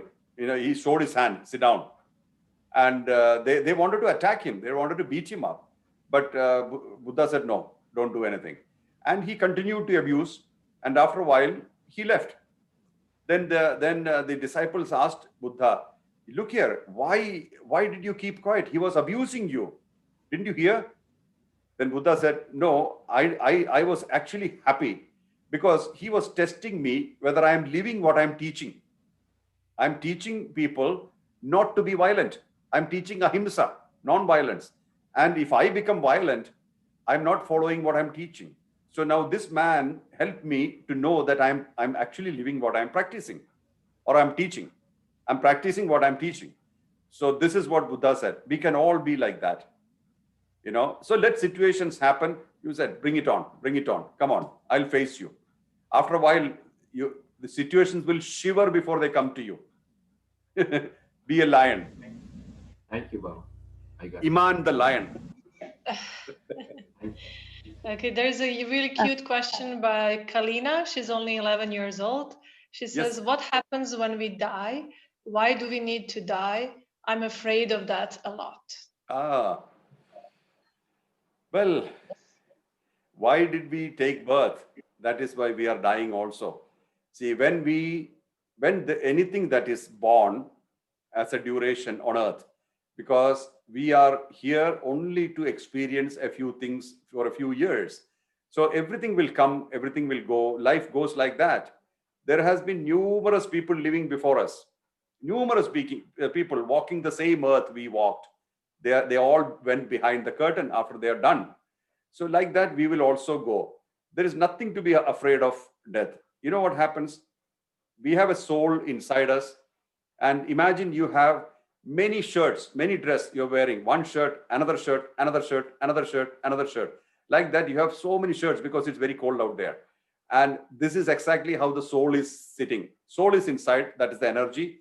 Just like the energy in your washing machine, the electricity in your washing machine, the soul is sitting inside, and it is covered by many layers of clothing.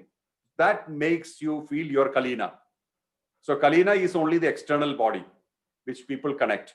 But inside, there are many layers and layers. And inside that, there is an energy, we call it soul. It is not natural. Or is it natural for you to always sit in your house? It is not. You know, you sometimes have to go out and play. Sometimes you want to go to the beach. You have to swim. You have to do so many things in life. So many experiences are waiting for you. So we have to do all that. We have to experience all that. And that's all good. So because we have to experience all that, we have to go out sometime. Likewise, the soul cannot sit in this. This is the house. The body is the house where the soul is sitting. The energy is sitting. And after a while, the soul says, now it is time for me to go. And it goes out. Then it sometimes takes another body, another house, and comes back. So soul is not going away forever. And soul is the real you. The body is temporary, as I said earlier. But the soul is real. Soul is always there. So it will stay. It will experience this body. If it is not done enough, it will come in another body. This is the process. You got it? I'll explain this in detail another time. Mohanji, this is Monica. I have a question. Yes, Monica. Mohanji, people who have departed, our loved ones who have departed, and while meditating, if they keep coming, their image keeps coming in front of us, what does that signify?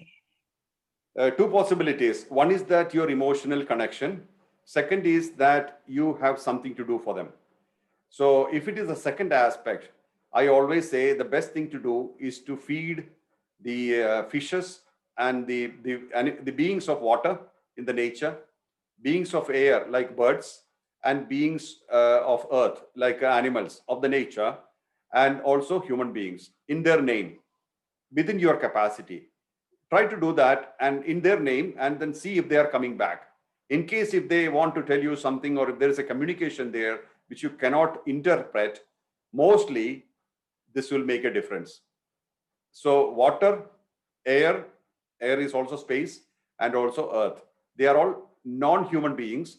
Then human beings, who will you serve? Those who are helpless, old people, sick people, children, etc. Right? Okay. Mohanji, can I ask a question? This is Gauri. So pertaining to the last question, so I was reading Meher Baba's books, and what he says is that if, because love is eternal, and there is a process called automatic writing where you can communicate with your loved ones. So is it a good practice to do that just out of love, or are we disturbing them? What is your thought about it? I asked you that question yesterday, and you said that it's better to, let them be so that their journey continues, and to keep feeding in their name. But then when you read Meher Baba's books, and the way he helped Carl, and then the way he helped Carl return back to his mother, Nan. And I met Nan when I had gone to Pune. I think the joy that she had in her, on her face and in her eyes, and Carl was very much there. So I was just wondering that, is it a good thing to disturb them? I cannot give you a different answer today. That's why I asked you what you want to do, you should do, so that you have that experience. Better not to ask the same question twice, because I can't give you a different answer. In my concept, those who are departed have completed their thing here. Otherwise, karmically, they are completed their job and they have gone. And I wouldn't call them back, because that's the worst thing you can do, because they don't want to come back. If they wanted to be here, they would have stayed in the body, or they are not bound by any more emotions now. So if you really want to do it, you should do it, and follow whatever the books say. I can't give a different answer. Mohanji, may I? Yes. Okay. Right. Yeah, sorry, I had a related question regarding ancestors.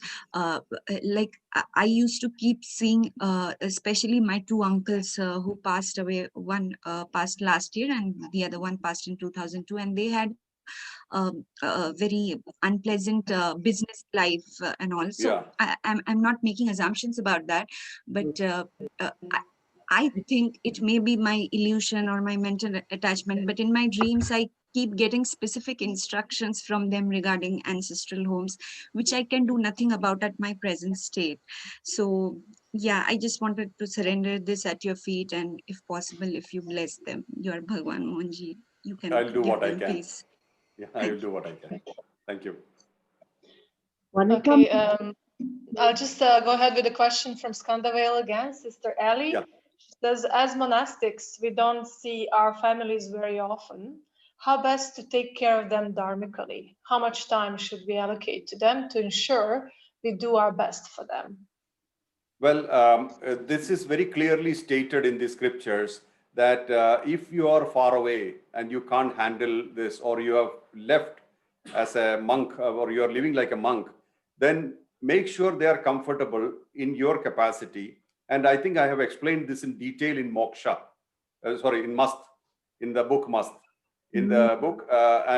This actually, in the path of liberation, you are to ensure that they are taken care of, they're looked after well. With your presence or without, doesn't matter. But the whole job should be done. So in the book that's exactly what Atmananda does. He spent some time with his parents after his education and made sure they are settled well. Then he went on a parivrajaka, means wandering monk status. And when he was serving the world, the lineage was also getting benefited. But he left only after making sure that his parents are taken care of. So this is important. Even when you're leaving as a monk, like even when Adi Shankara was leaving, he told his mother, when you need me, I'll be back. So he came back when she was in her deathbed, he came back. So this duty has to be completed. This is my opinion. Wanakam Mohanji ji, also from Scandavale, but a visitor, you call me, but anyway. So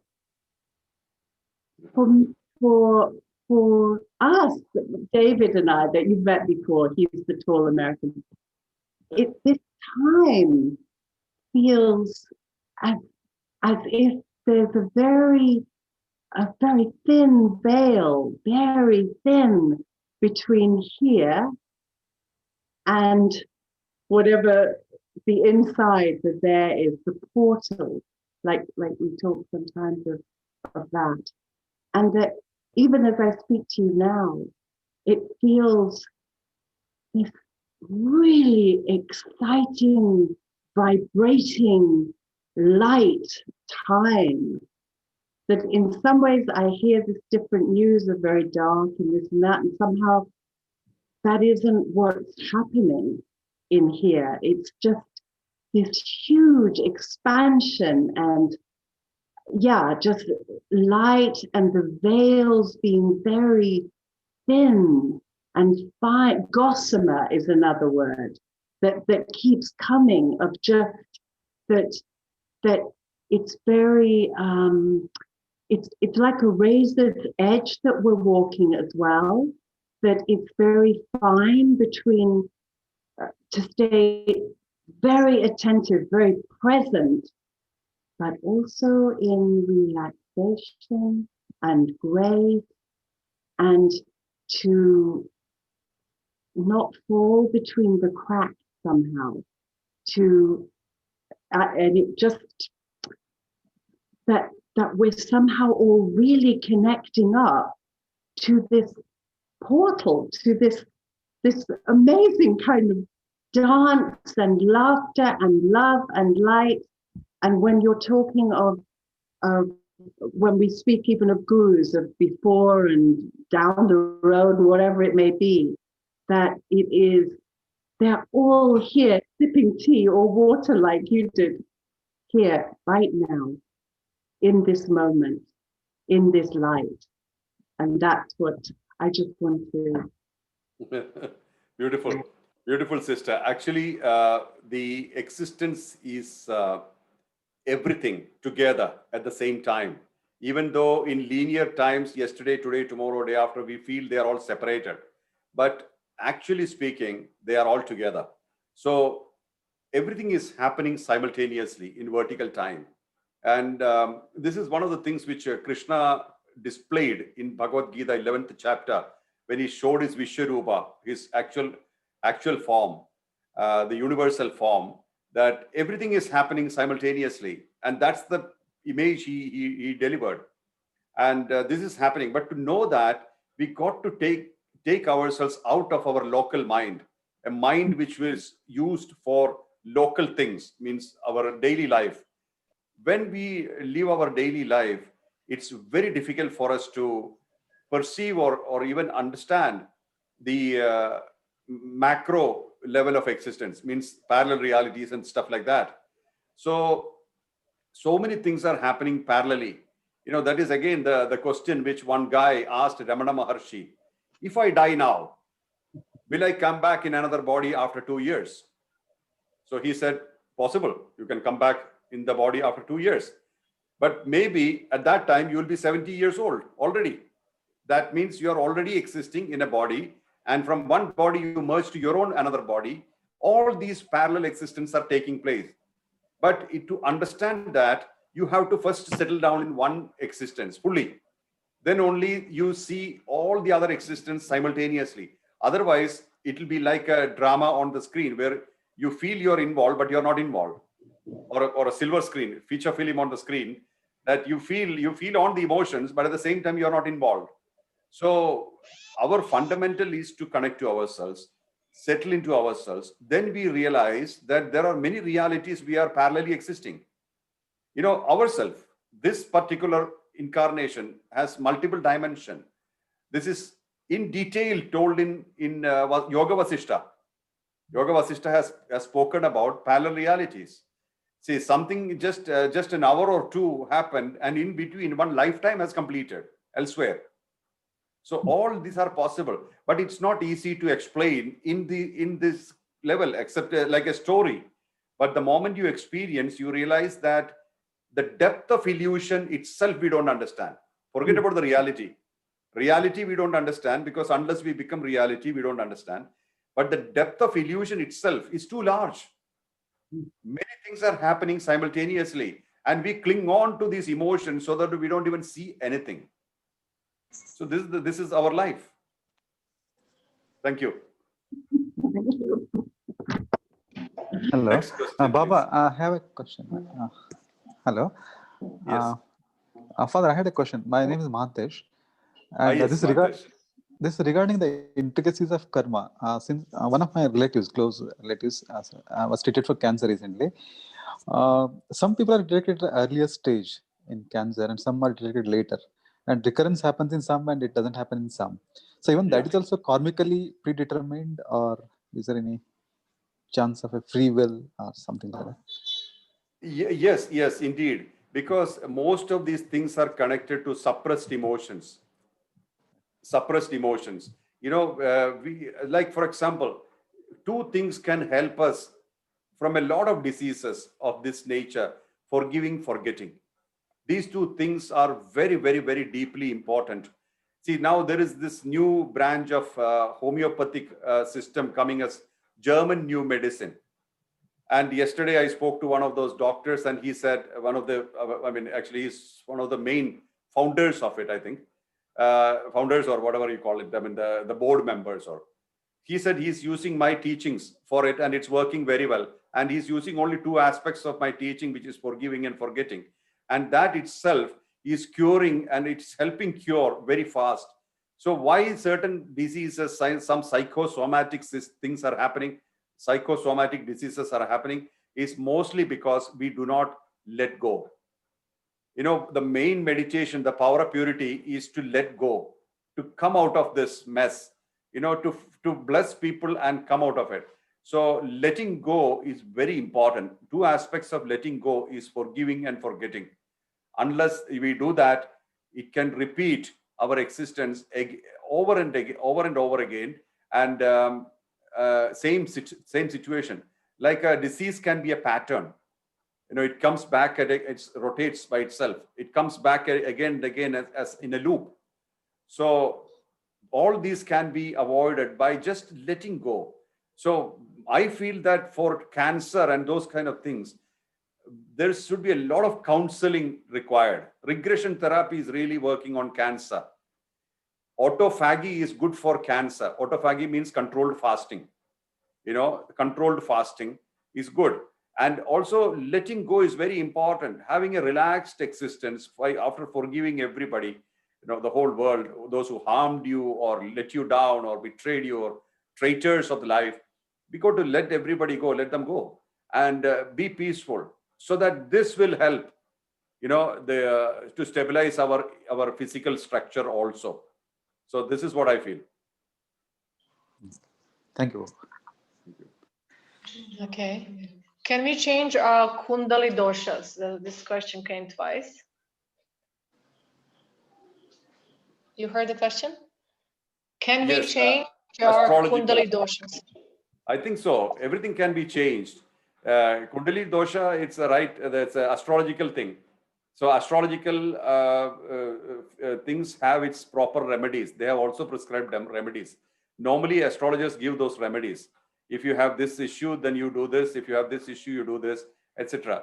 Even nadis prescribe remedies. You know, nadis means the old leaves where they have talked about thousands of people. They also prescribe remedies. So everything has a remedy, but you should find a good astrologer who will not cheat you or extort from you, and ask him the question, how we can come out of it. But, you know, many people are greedy. They want money. And so they look at the pocket and suggest you things. So you got to be careful a little bit. So find a good guy who's sincere, and he will guide you. Okay, and here's another good question. What is the difference between connecting to myself and connecting with you, Mohanji? Until you see me inside you, you're not connecting anywhere. You know, you're connecting to me as an example or a location or a point of contact. That's okay. But until you have me inside you, when you close your eyes and meditate, you feel my energy inside you. Until you achieve that, our connection is unclear. So we have made a bridge. When you look at me and connect to me, we have already made a bridge. We are connected. Now the length of the bridge should shorten. The bridge should become lesser. It should come to a level where finally there's no separation. So that means you merged into me, or I'm inside you. That level it comes, then it's correct. Father, I have a question. It's Rani. Yes. All right. Just going on with, I understand about forgiveness and forgiving people to make yourself lighter. But sometimes when it comes, I think this will be more, could be with family, could be with friends. You do not understand, but you feel that someone is upset with you.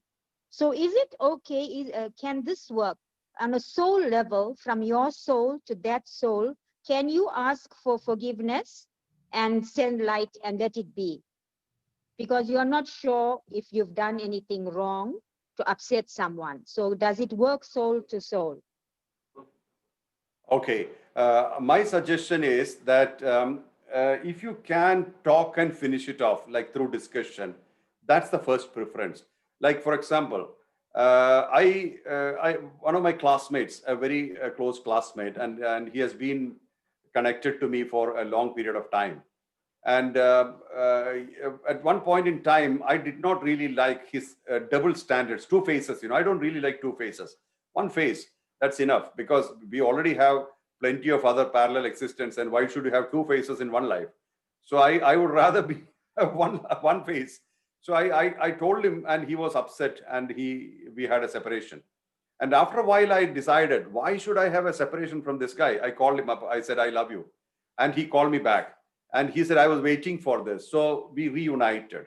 And then he said he had some problems in the business, which he was doing. And once he connected to me, it got solved by itself. It's not my magic, or not a magic which I have done. But when the energy started flowing smoothly, things started opening up in practical life, in physical life. So if possible, first and foremost, talk to the person, sort it out. This is number one. Number two, in case if the person died or is not there, not reachable, we don't know where they are, all those things happen. Practice power of purity and keep blessing that person. You know, you bless them continuously, and it will make a difference energetically in that plane. So from your mind, you have unhooked. When you bless them sincerely, you have unhooked from that emotion. That if you let go of the emotion, it will automatically make peace with this thing. There's a second thing. Third, I always, or priority wise, I'm not telling this in priority. First priority is, of course, talking. And I have seen tremendous results by feeding the poor, feeding the birds, animals, all those things. Just by giving food, so much of karmic release happens, which is unbelievable. I don't know whether if you do rituals and pujas and havanas and all those things, it will come to that, because I don't recommend them too much. I always say, help the helpless, feed the poor, and so many things change in your life positively. This is my opinion. Can I have a question? Okay, go ahead. So, hi, Mohanji. It's Nushin. Hello. Hi, Nushin. Miss you so much. Okay. Lovely to see you. Thank you. I have a question.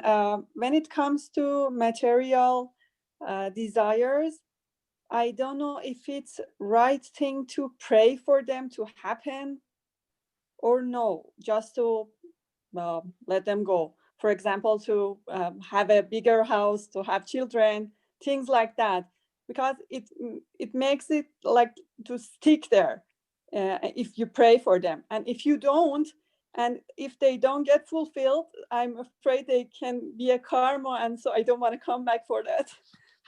So yeah, what's for your that matter, yes, Nushin. Now, for that matter, let it happen.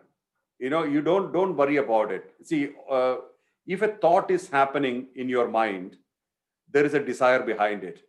Without a desire, a thought will not happen. So the root cause of a thought is a desire. And where has this desire come from? Something unfulfilled. So in the circle of life, a desire has to happen, or desire will be existing for a thought to happen. And thought to be articulated, the desire should be stronger. There's numerous thoughts happening in our mind, but they all are not coming as coming for fulfillment. I mean, everything doesn't get fulfilled. But what you must remember is that when the desire is strong, from a thought, it will mature into an expression. Means, for example, I'll give you a simple example. You had a thought, I should have a tea now. I want to have a tea. And where does this thought come from? An unfulfilled desire, that or a habit or something inside. And when you really need the tea, you would say, please, can you get me a tea? Otherwise, you will not say. If the desire is very strong, you will say, I want a tea. And then you actually have the tea, means the action. So thought, word, or thought, expression, action. This is the external, visible expressions of a desire. Once the action happens, what remains is an experience. Experience cannot remain by itself. Experience has to be converted as a memory. So an experience becomes a memory. And that memory is stored inside our system as an impression. So experience happens, memory becomes impression, and that stays dormant until next time. So next time, like for example, you wanted to have a burger, and then you say, oh, let's go to McDonald's. Why do you think so? Because you had an experience before in McDonald's and you liked it. Otherwise, if you have not known McDonald's, you will never say, I want to go to McDonald's, right? Because you already have a memory connected to that particular place with that particular food that comes to you as another desire. So that means a memory, an impression stored inside has become a desire. And this creates more desires. So something unfulfilled is sitting in you, which says, I should have a house, or I should have a child, or I want a car, or all those things. So if you suppress them, don't think it'll go away. Suppression only means postponement. Expression with understanding is the right way. Okay, all these are temporary. I want to experience it, but at the same time, I know very well that it is temporary. Means when I die, I leave everything here. I don't take anything when I go. I came without anything in my hand. I go without anything in my hand. So in between, these things are happening and I'm experiencing. We probably wanted those experiences. So I normally I say don't deny experiences, but at some point in time, your awareness will grow so much that you don't want it. Like for example, when you are a teenager, probably you wanted a bicycle. But when you became 25 or 30, you don't want a bicycle anymore, you want a scooter. So even if somebody says, hey, when you are 15, you ask me for a bicycle, I'll give you a bicycle now. When you're 30, what would you say? No, thank you. I've overcome that. Now I want a scooter. If you want to give me something, give me a scooter. So this transition happens to desires. Desires change flavors over time. So the same thing will have probably no value at a different time. So when you have such things, be aware of this thing. They are all coming and going. At this point in time, I really want this. Another point in time, I may not need it, but that's all part of life. Everything is happening. Everything is flowing. So be aware and you have it. Enjoy. I want you to be happy. This is very important. See, whenever you suppress, you are postponing it. Maybe you will take another birth and say, I want to have 10 children now because I didn't have one child. Then when you have 10 children, you will say, oh my God, too many children. I don't want children. Next time, no children.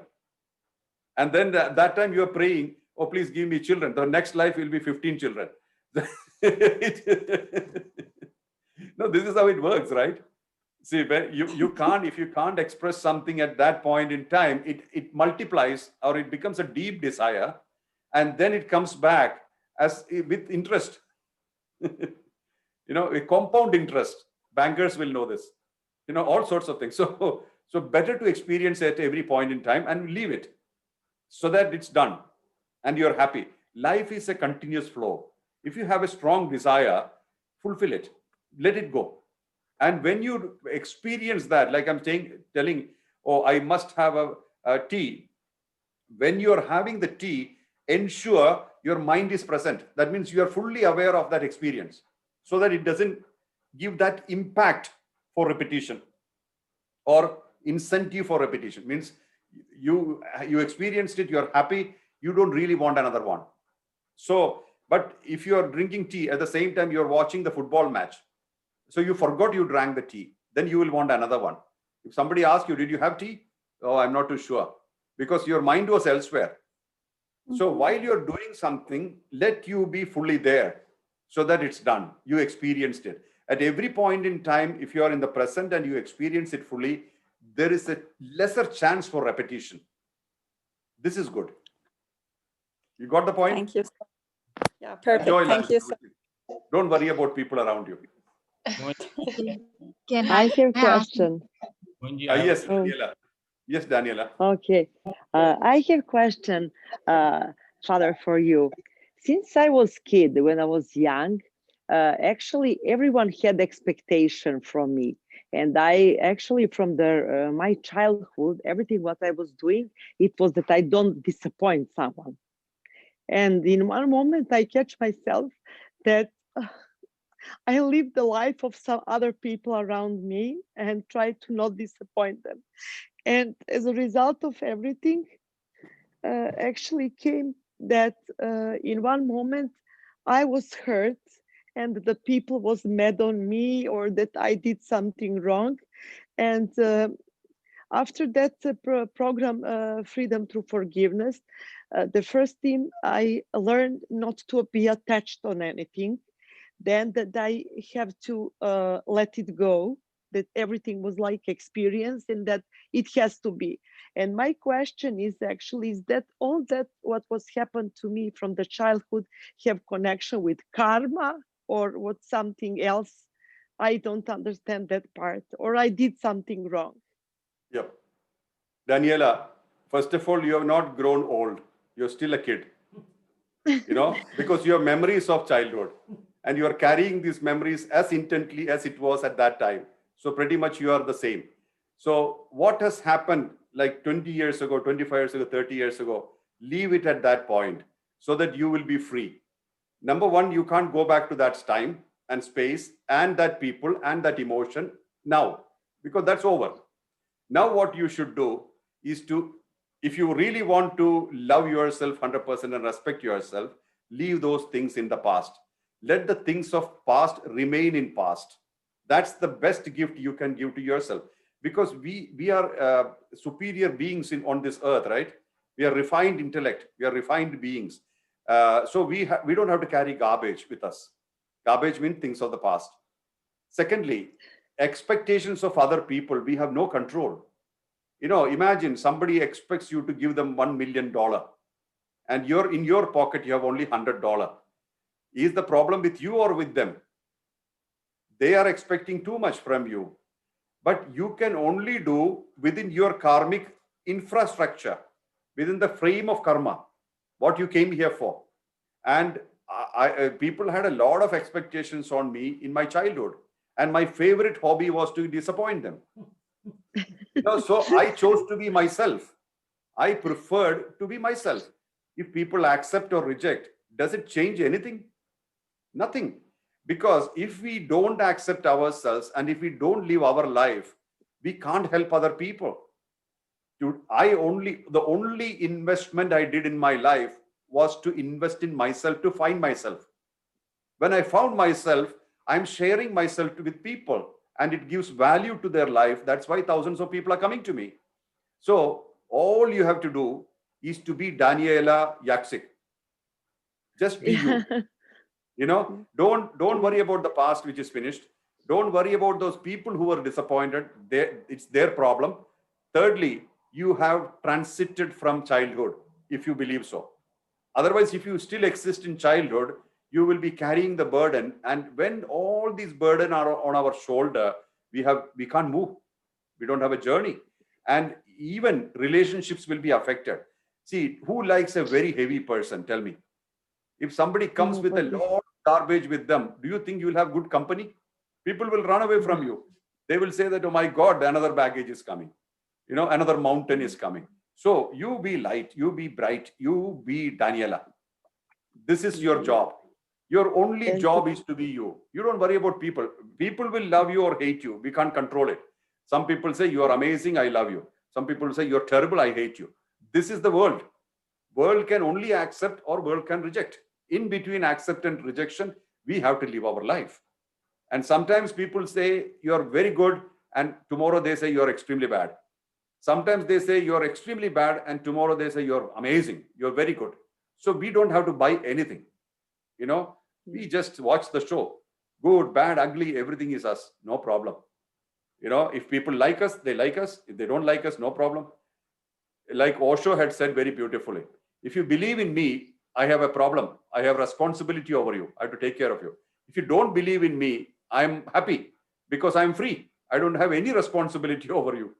This is exactly what I would like to tell you. If somebody does not like you, be happy. You have no responsibility over them. If somebody likes you and loves you, then you have a responsibility. Take care of them. I always do that. When somebody loves me, I look after them 100%. I'm very responsible in my responsibility. But if somebody hates me, I'm very happy. Thank you very much. You know, that much less burden. So, Daniela, just one more small. Today, during the process, you were with me when I was in my head and when I was in silence, you were there. And I was really felt so peaceful. And I was like that I was on the other planet, that I was not here. So my question, do I have to continue practicing that to stay in the silence and in myself, which we actually had today? Please do. Yeah, please do. Okay. Daniela, I'm always with you. When have I left you? Now you experience me when you are silent. Otherwise, I'm still there. You please continue practicing this. It will give you good results. Okay. Thank you so much. Thank you. Namaste. Thank you. Namaste. Mohanji, next question. Ramesh, may I ask a question, Mohanji? Keshwani, good to see you. Mohanji. You're feeling cold? I think it's terrible cold in Delhi. Yes, yeah, it is. Mohanji, in last satsang. Keshwani is warm. Jai Mohanji, Jai Mohanji. Good, tell me. I'm distracting you, Keshwani. After distracting, I'm wondering whether you'll remember the question. Mohanji, in last satsang, you told about an anecdote which was real, that when you went to Kailash, Swamiji said that we wait for hundreds of years to have darshan, but we don't ask for darshan, because if Shiva appears, he will ask in what image you will want to see me. That image will remain. So if that question is put to me by Shiva, I will say that you reveal yourself in the formless form, or which is best for me. So in that case, how will karma or thought or image will remain in me? Because I'll tell Shiva. Okay.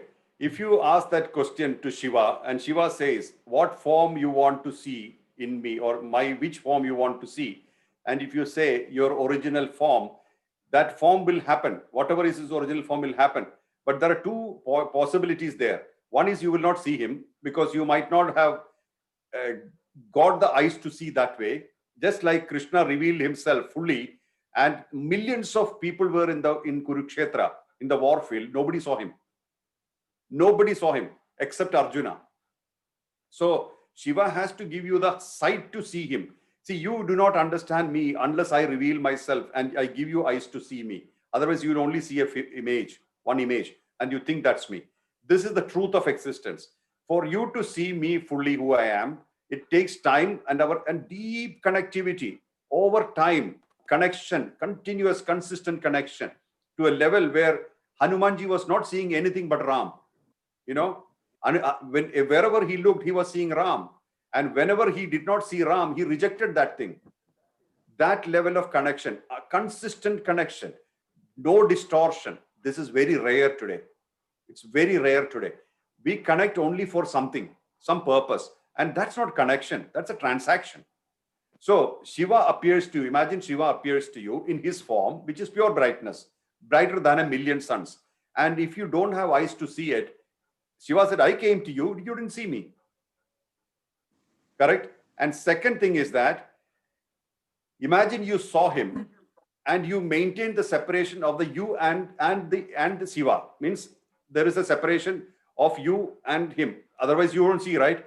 If an object is not in front of me, you cannot see. Correct? Imagine there is a computer, like you're looking at a computer, talking to me. If the computer is not in front of you, you will not see computer. Correct? Like that, if Shiva comes and he even gave you sight to see, you will see him. Then what happens? Merger will not happen. You will not become Shiva. The whole idea is that you should become him. There should be no separation. That's what I told earlier. That we have made a bridge. The bridge should, the length should reduce and reduce and reduce and reduce. Finally, we are one. Unless that happens, there is no fun in it.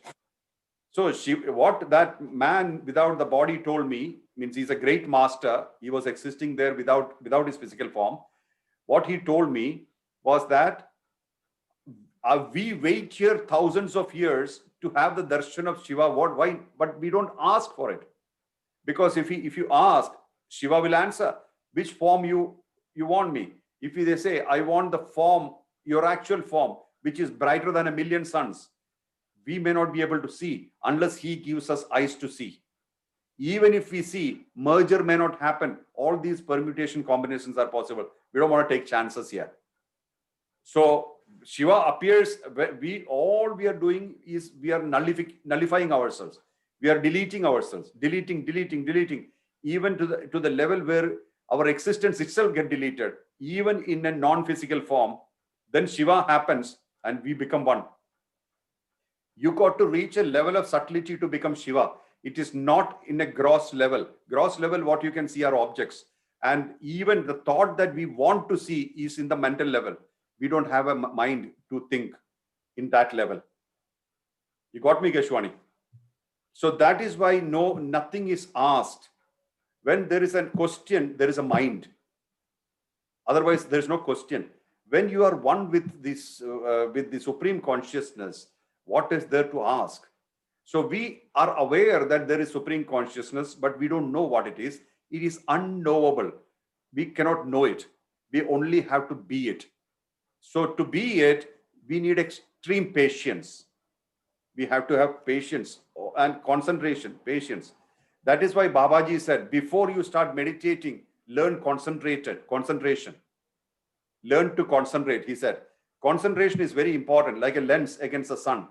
We keep it sufficiently focused on the grass, then the grass starts to burn. But we don't do that, we shake it. So that means, that's why I said, now earlier I said, one master said this, what you say, this is the comparison mind of comparison. So this is exactly the way people operate normally. Different masters, different things. The illusion we like to maintain. So then there is no journey, there's no continuation. So even if you meet a master, like I was telling somebody last week, I said, they love you, Mohanji. I said, don't worry about that. You know, if I die, they will go to another master and love them equally. Then if he dies, he'll go to third master and said, oh, I love you. So that love and connection should be only tested through time, consistent time. And then transformation is a surety. Transformation will happen. So time-tested connection is important for transformation to happen. Everybody wants a transactional love. Everything should be instant. It never works that way. It doesn't work. I took about 7 years to find myself, and it was constant practice, 3 a.m. to 8 a.m. every day. I was trying to find out the silent zone inside, and it is not easy. You will be disillusioned many times because the distractions often appear, but you have to concentrate. And finally, when I found myself, that's the time when I came to the world of noises again. I was in the world of noises before. I went into silence, found silence, then I came back to the world of noises as silence. That's the difference here. It takes time. It takes a hell lot of time. I have another question. May I ask? Yes, Keshwani, you're full of questions today. Maybe because it's too cold in Delhi. You want to heat yourself up. Please go ahead. I love you, Keshwani. Jai Mohanji. Mohanji Bhagwan ki jai ho. Mohanji, whether we finish and work out our karma only in earthly plane, or there are other dimensions in non-body forms also we can finish our karma. Like dream is not as real as the waking state. So are there dimensions like dream state where we work out our karma? We are, Keshwani. Yeah, dream state is a state also. It's equal to waking state, and it's a real state, and we are working out our experiences. Because dimensions are different in dream state. They're not the same as waking state. Waking state, we have a body, we have a personality, we have our boundaries. All these things are in the waking state. But in dream state, we have a different dimension, and we don't have so much of inclination as a personality. So the dimensions are different. That helps. So in dream state, it's a different thing. But unfortunately, all our desires are connected to earth and what we are used to, our habitual life. That's why we keep repeating our life. That's why patterns are coming back. Otherwise, if our desires are not extremely terrestrial, we may not return back here. But unfortunately, we do not know any other dimensions except in books or stories. So we don't really, like as a child will be talking about unicorn and different things, and they will make imagination out of it. But as the child grows older, they look at all this as illusion and they discard it, right? Then they fall on the actual reality of existence. So our desires are all connected to earth and earthly matters. So we keep coming back. That's why I was telling Nushin just now that we must be aware of the desires, but experience it. So that when you're experiencing it, we must be there. Means mind should be present when we are experiencing, so it will not come back again. That way we can easily overcome. The other way to overcome is to raise the awareness higher so that you become a witness to your own experience where you don't feel ownership. When you detach from ownership, you detach from karma. Ownership is the main ingredient which causes repetition. So ownership is taken away, karma is diluted so that you become free more. But we don't like to delete the ownership, and that makes us come back again and again, you know. But dream state is also an equal state, and what you cannot, or what you let's say what is not possible to experience in the waking state only goes to dream state. You know, for example, you wanted to become the let's say you're born in India, but you wanted to become the Prime Minister of Australia, let's say. And then it may not be possible. So what you do is that you may have to come back into a life in Australia, and you have to walk all your way to become the Prime Minister. So this is why we are some of the things. But in dream state, maybe you become a Prime Minister of Australia and you're happy with it. You know, that way it gets sorted out. I'm just giving an example. Don't take it literally, you know. So this is approximate picture. I hope you understood. Yes, sir. Thank you, Keshwani. Love you. Thank you. Yeah, next question, please. Hi, Mohanji. This is Suchitra. Thank you so much for blessing our family with lots of your blessings, which has helped our family a lot. I have a question regarding. I had a question regarding karma. You mentioned that you inherit karma from your ancestors. And my question was, if, like, let's say we have parents who are still living and perhaps they are not the nicest people, is it possible to still inherit karma from them Of course. as you're living this life? And how can you Yes. how can you influence them to become better people? Well, you see, whether they are nice, good or bad, it's the same. Lineage is lineage and inheritance is inheritance. That there's no other way. The best you can do is to serve them as best as you could. But in case if they are not receiving it, etc., you can, if possible, serve through other people. Means making sure that they are fine. So from your side, you're clearing it. You know, some people say, I don't want to see you, I don't want to see your face, don't come here, etc. Then you try to see if you can serve them through other ways by not interfering directly. And thirdly, also take care of people of that generation outside. Means abandoned old people or people who are not, they have been left by children, etc. So totally this all goes back to helping the lineage. But lineage has a very important role. A part of our part of our karma in the combination is from lineage, and one from our unfulfilled desires. One part is unfulfilled desires, and another part is what we collect from the world as we live. And what we collect from the world as we live, as new interests, new desires, we may not get to fulfill in this life. That's why we take another life. So lineage karma is real.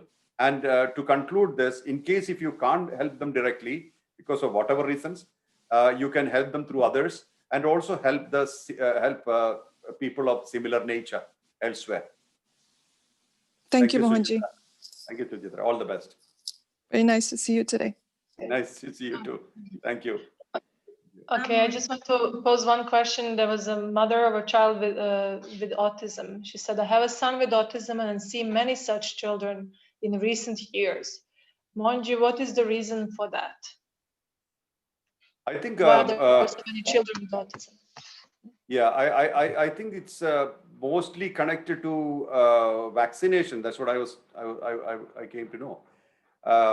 I was told that there are some therapies now which are, see, this is a kind of a defect which you can't reverse. That's what I feel. And what you can do is to reduce the intensity of it. I think there are natural medicines or homeopathic medicines or German new medicine kind of thing, which probably reduces the impact of it. If that is possible, then go for it. But in the broader perspective, it's all within the karmic bracket, karmic combination. So what we need to do is to reduce the impact using the modern technology and the current system and do what it can. So if it has happened in the family, we have to handle it properly. We have to handle it in the best way possible.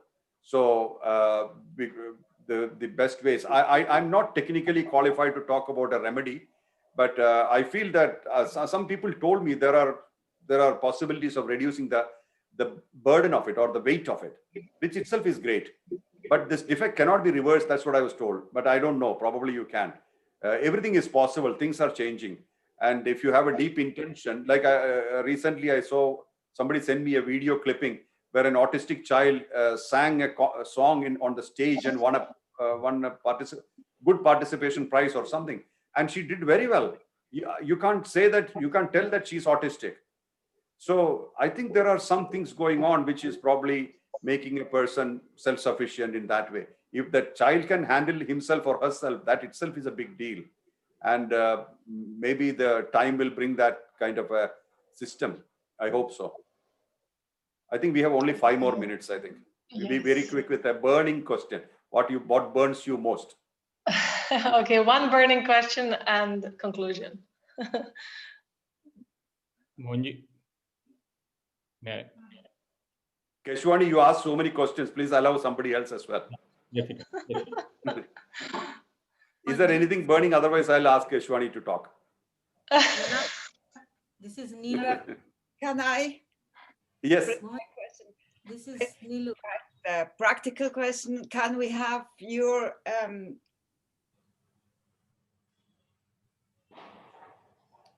What happened?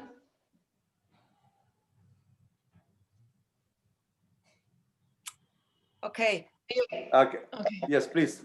Please repeat the question. I didn't hear you. You're muted. I think you're muted. No. Okay, now you go ahead. I hope. Yeah, awesome. Technology plays games. The meditation you gave us this morning, the second one, and would you give this as download? Can we have it as download so that we can join again? You understand? I didn't understand. As a download, whether they can get this meditation to download it and practice it. Why not? Sure. But you need to talk to the organizers. Okay.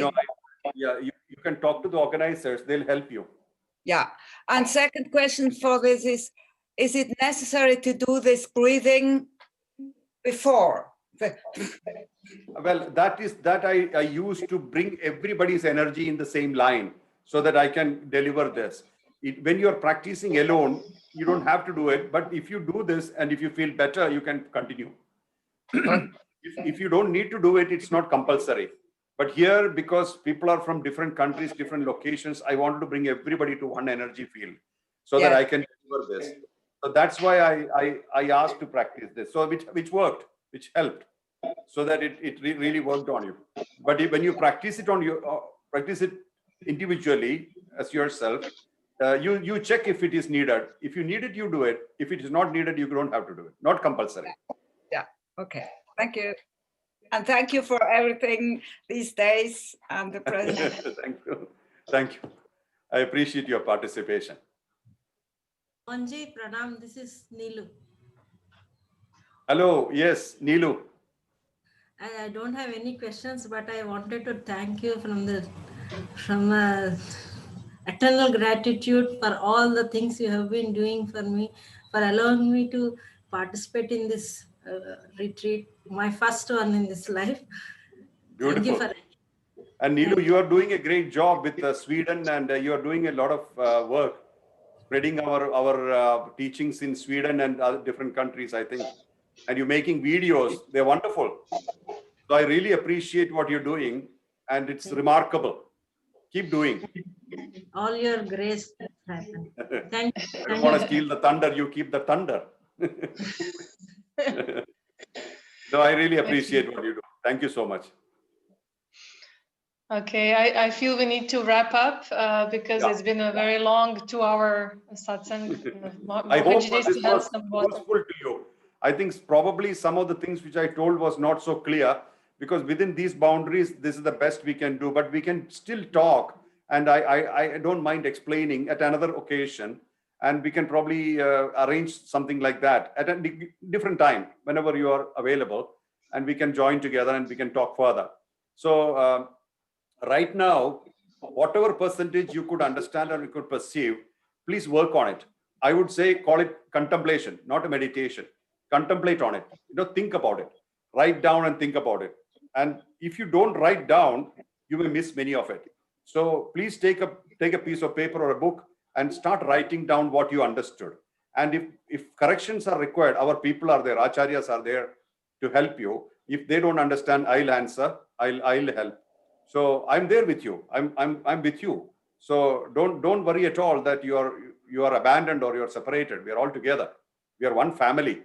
So let's communicate and let's try to raise the awareness of the world together. Yeah. And this is the need of the hour, need of the moment, because this is a good time to do that. Plus, it is essential to do that. This is the point. And it's not about individual awakening. It's about collective consciousness change, shift in collective consciousness, where there cannot be wars, bloodsheds, divisions, speciesism, racism. All these things should be wiped out and love should prevail. Until and unless only love exists, we have job to do. We have to keep walking, do our best in our world around us. So this is what we have to do. I really, really appreciate your presence here, your participation. Thank you so much for coming together. And I hope I have done justice to your questions. Yes. Over to you, Devi. With a lot of gratitude. Thank you very much. Thank you, Sudha. Thank you, Papa. Thank you. Thank you very much, Thank you, Papa. Father. Love you. Thank you, Mohanji. Thank you, Mother and Thank Devi. you, Mohanji. Mohanji. Thank you for Thank you, everything. Mohanji. Father, Thank you. thank Thank you. you. Thank you. Mohanji and Devi. Thank you, Mohanji. Thank you, Father. Thank you, Father. Thank you. Love Thank you, you. Father. Love you, Father. Thank Father, you. thank you, Thank Devi. you. Love you. Love you, Debbie. Thank you. Lots of love to all of you. Thank you Thank for you, joining Devi us ji. today. Thank you. Thank you. Thank you, Thank you. Devi Ma. Thank you, Thank you so everyone. much. Thank you, everybody. Thank you, Love you, Mohanji. Devi. Thank you. Thank you, Mohanji. Thank you. Thank you. Okay, so to all of you those of you who have missed any of the Devi. sessions today, you will receive a recording as well. So all of you who have signed up, you have the right to receive the recording, and really do your best to use this planetary influences at the moment to express your highest potential, your inbuilt talents to add value to society and remain connected within. We are being so supported at this time. And I would personally like to thank Mohanji for answering this call and agreeing on a short notice to conduct this online retreat. I really do feel personally enriched, and I hope you have enjoyed it. And thank you from the bottom of my heart for joining us and sharing this energy together. Thank you, Devi. Thank you, Devi. Thank you, Thank you, Devi. Devi. Thank you, Devi. Thank you, Devi. Thank you, Devi. Thank you, Thank Devi Thank you, ji. Devi. Thank you. Thank you, Devi. Thank you, Devi.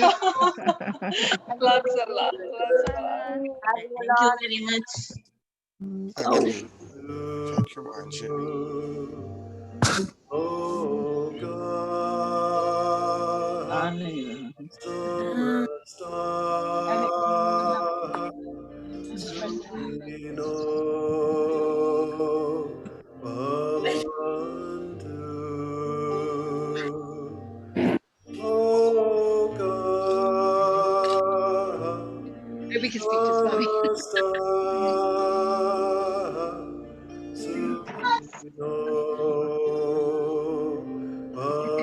Hi, Swami. There he's back. Swami ji. Hello, Ali. Oh, hi, Swami. Hello. Hi, Swami. Nice to see you. Good. How are you? Good. Swami Narayan is about. Look, you can see his big hat.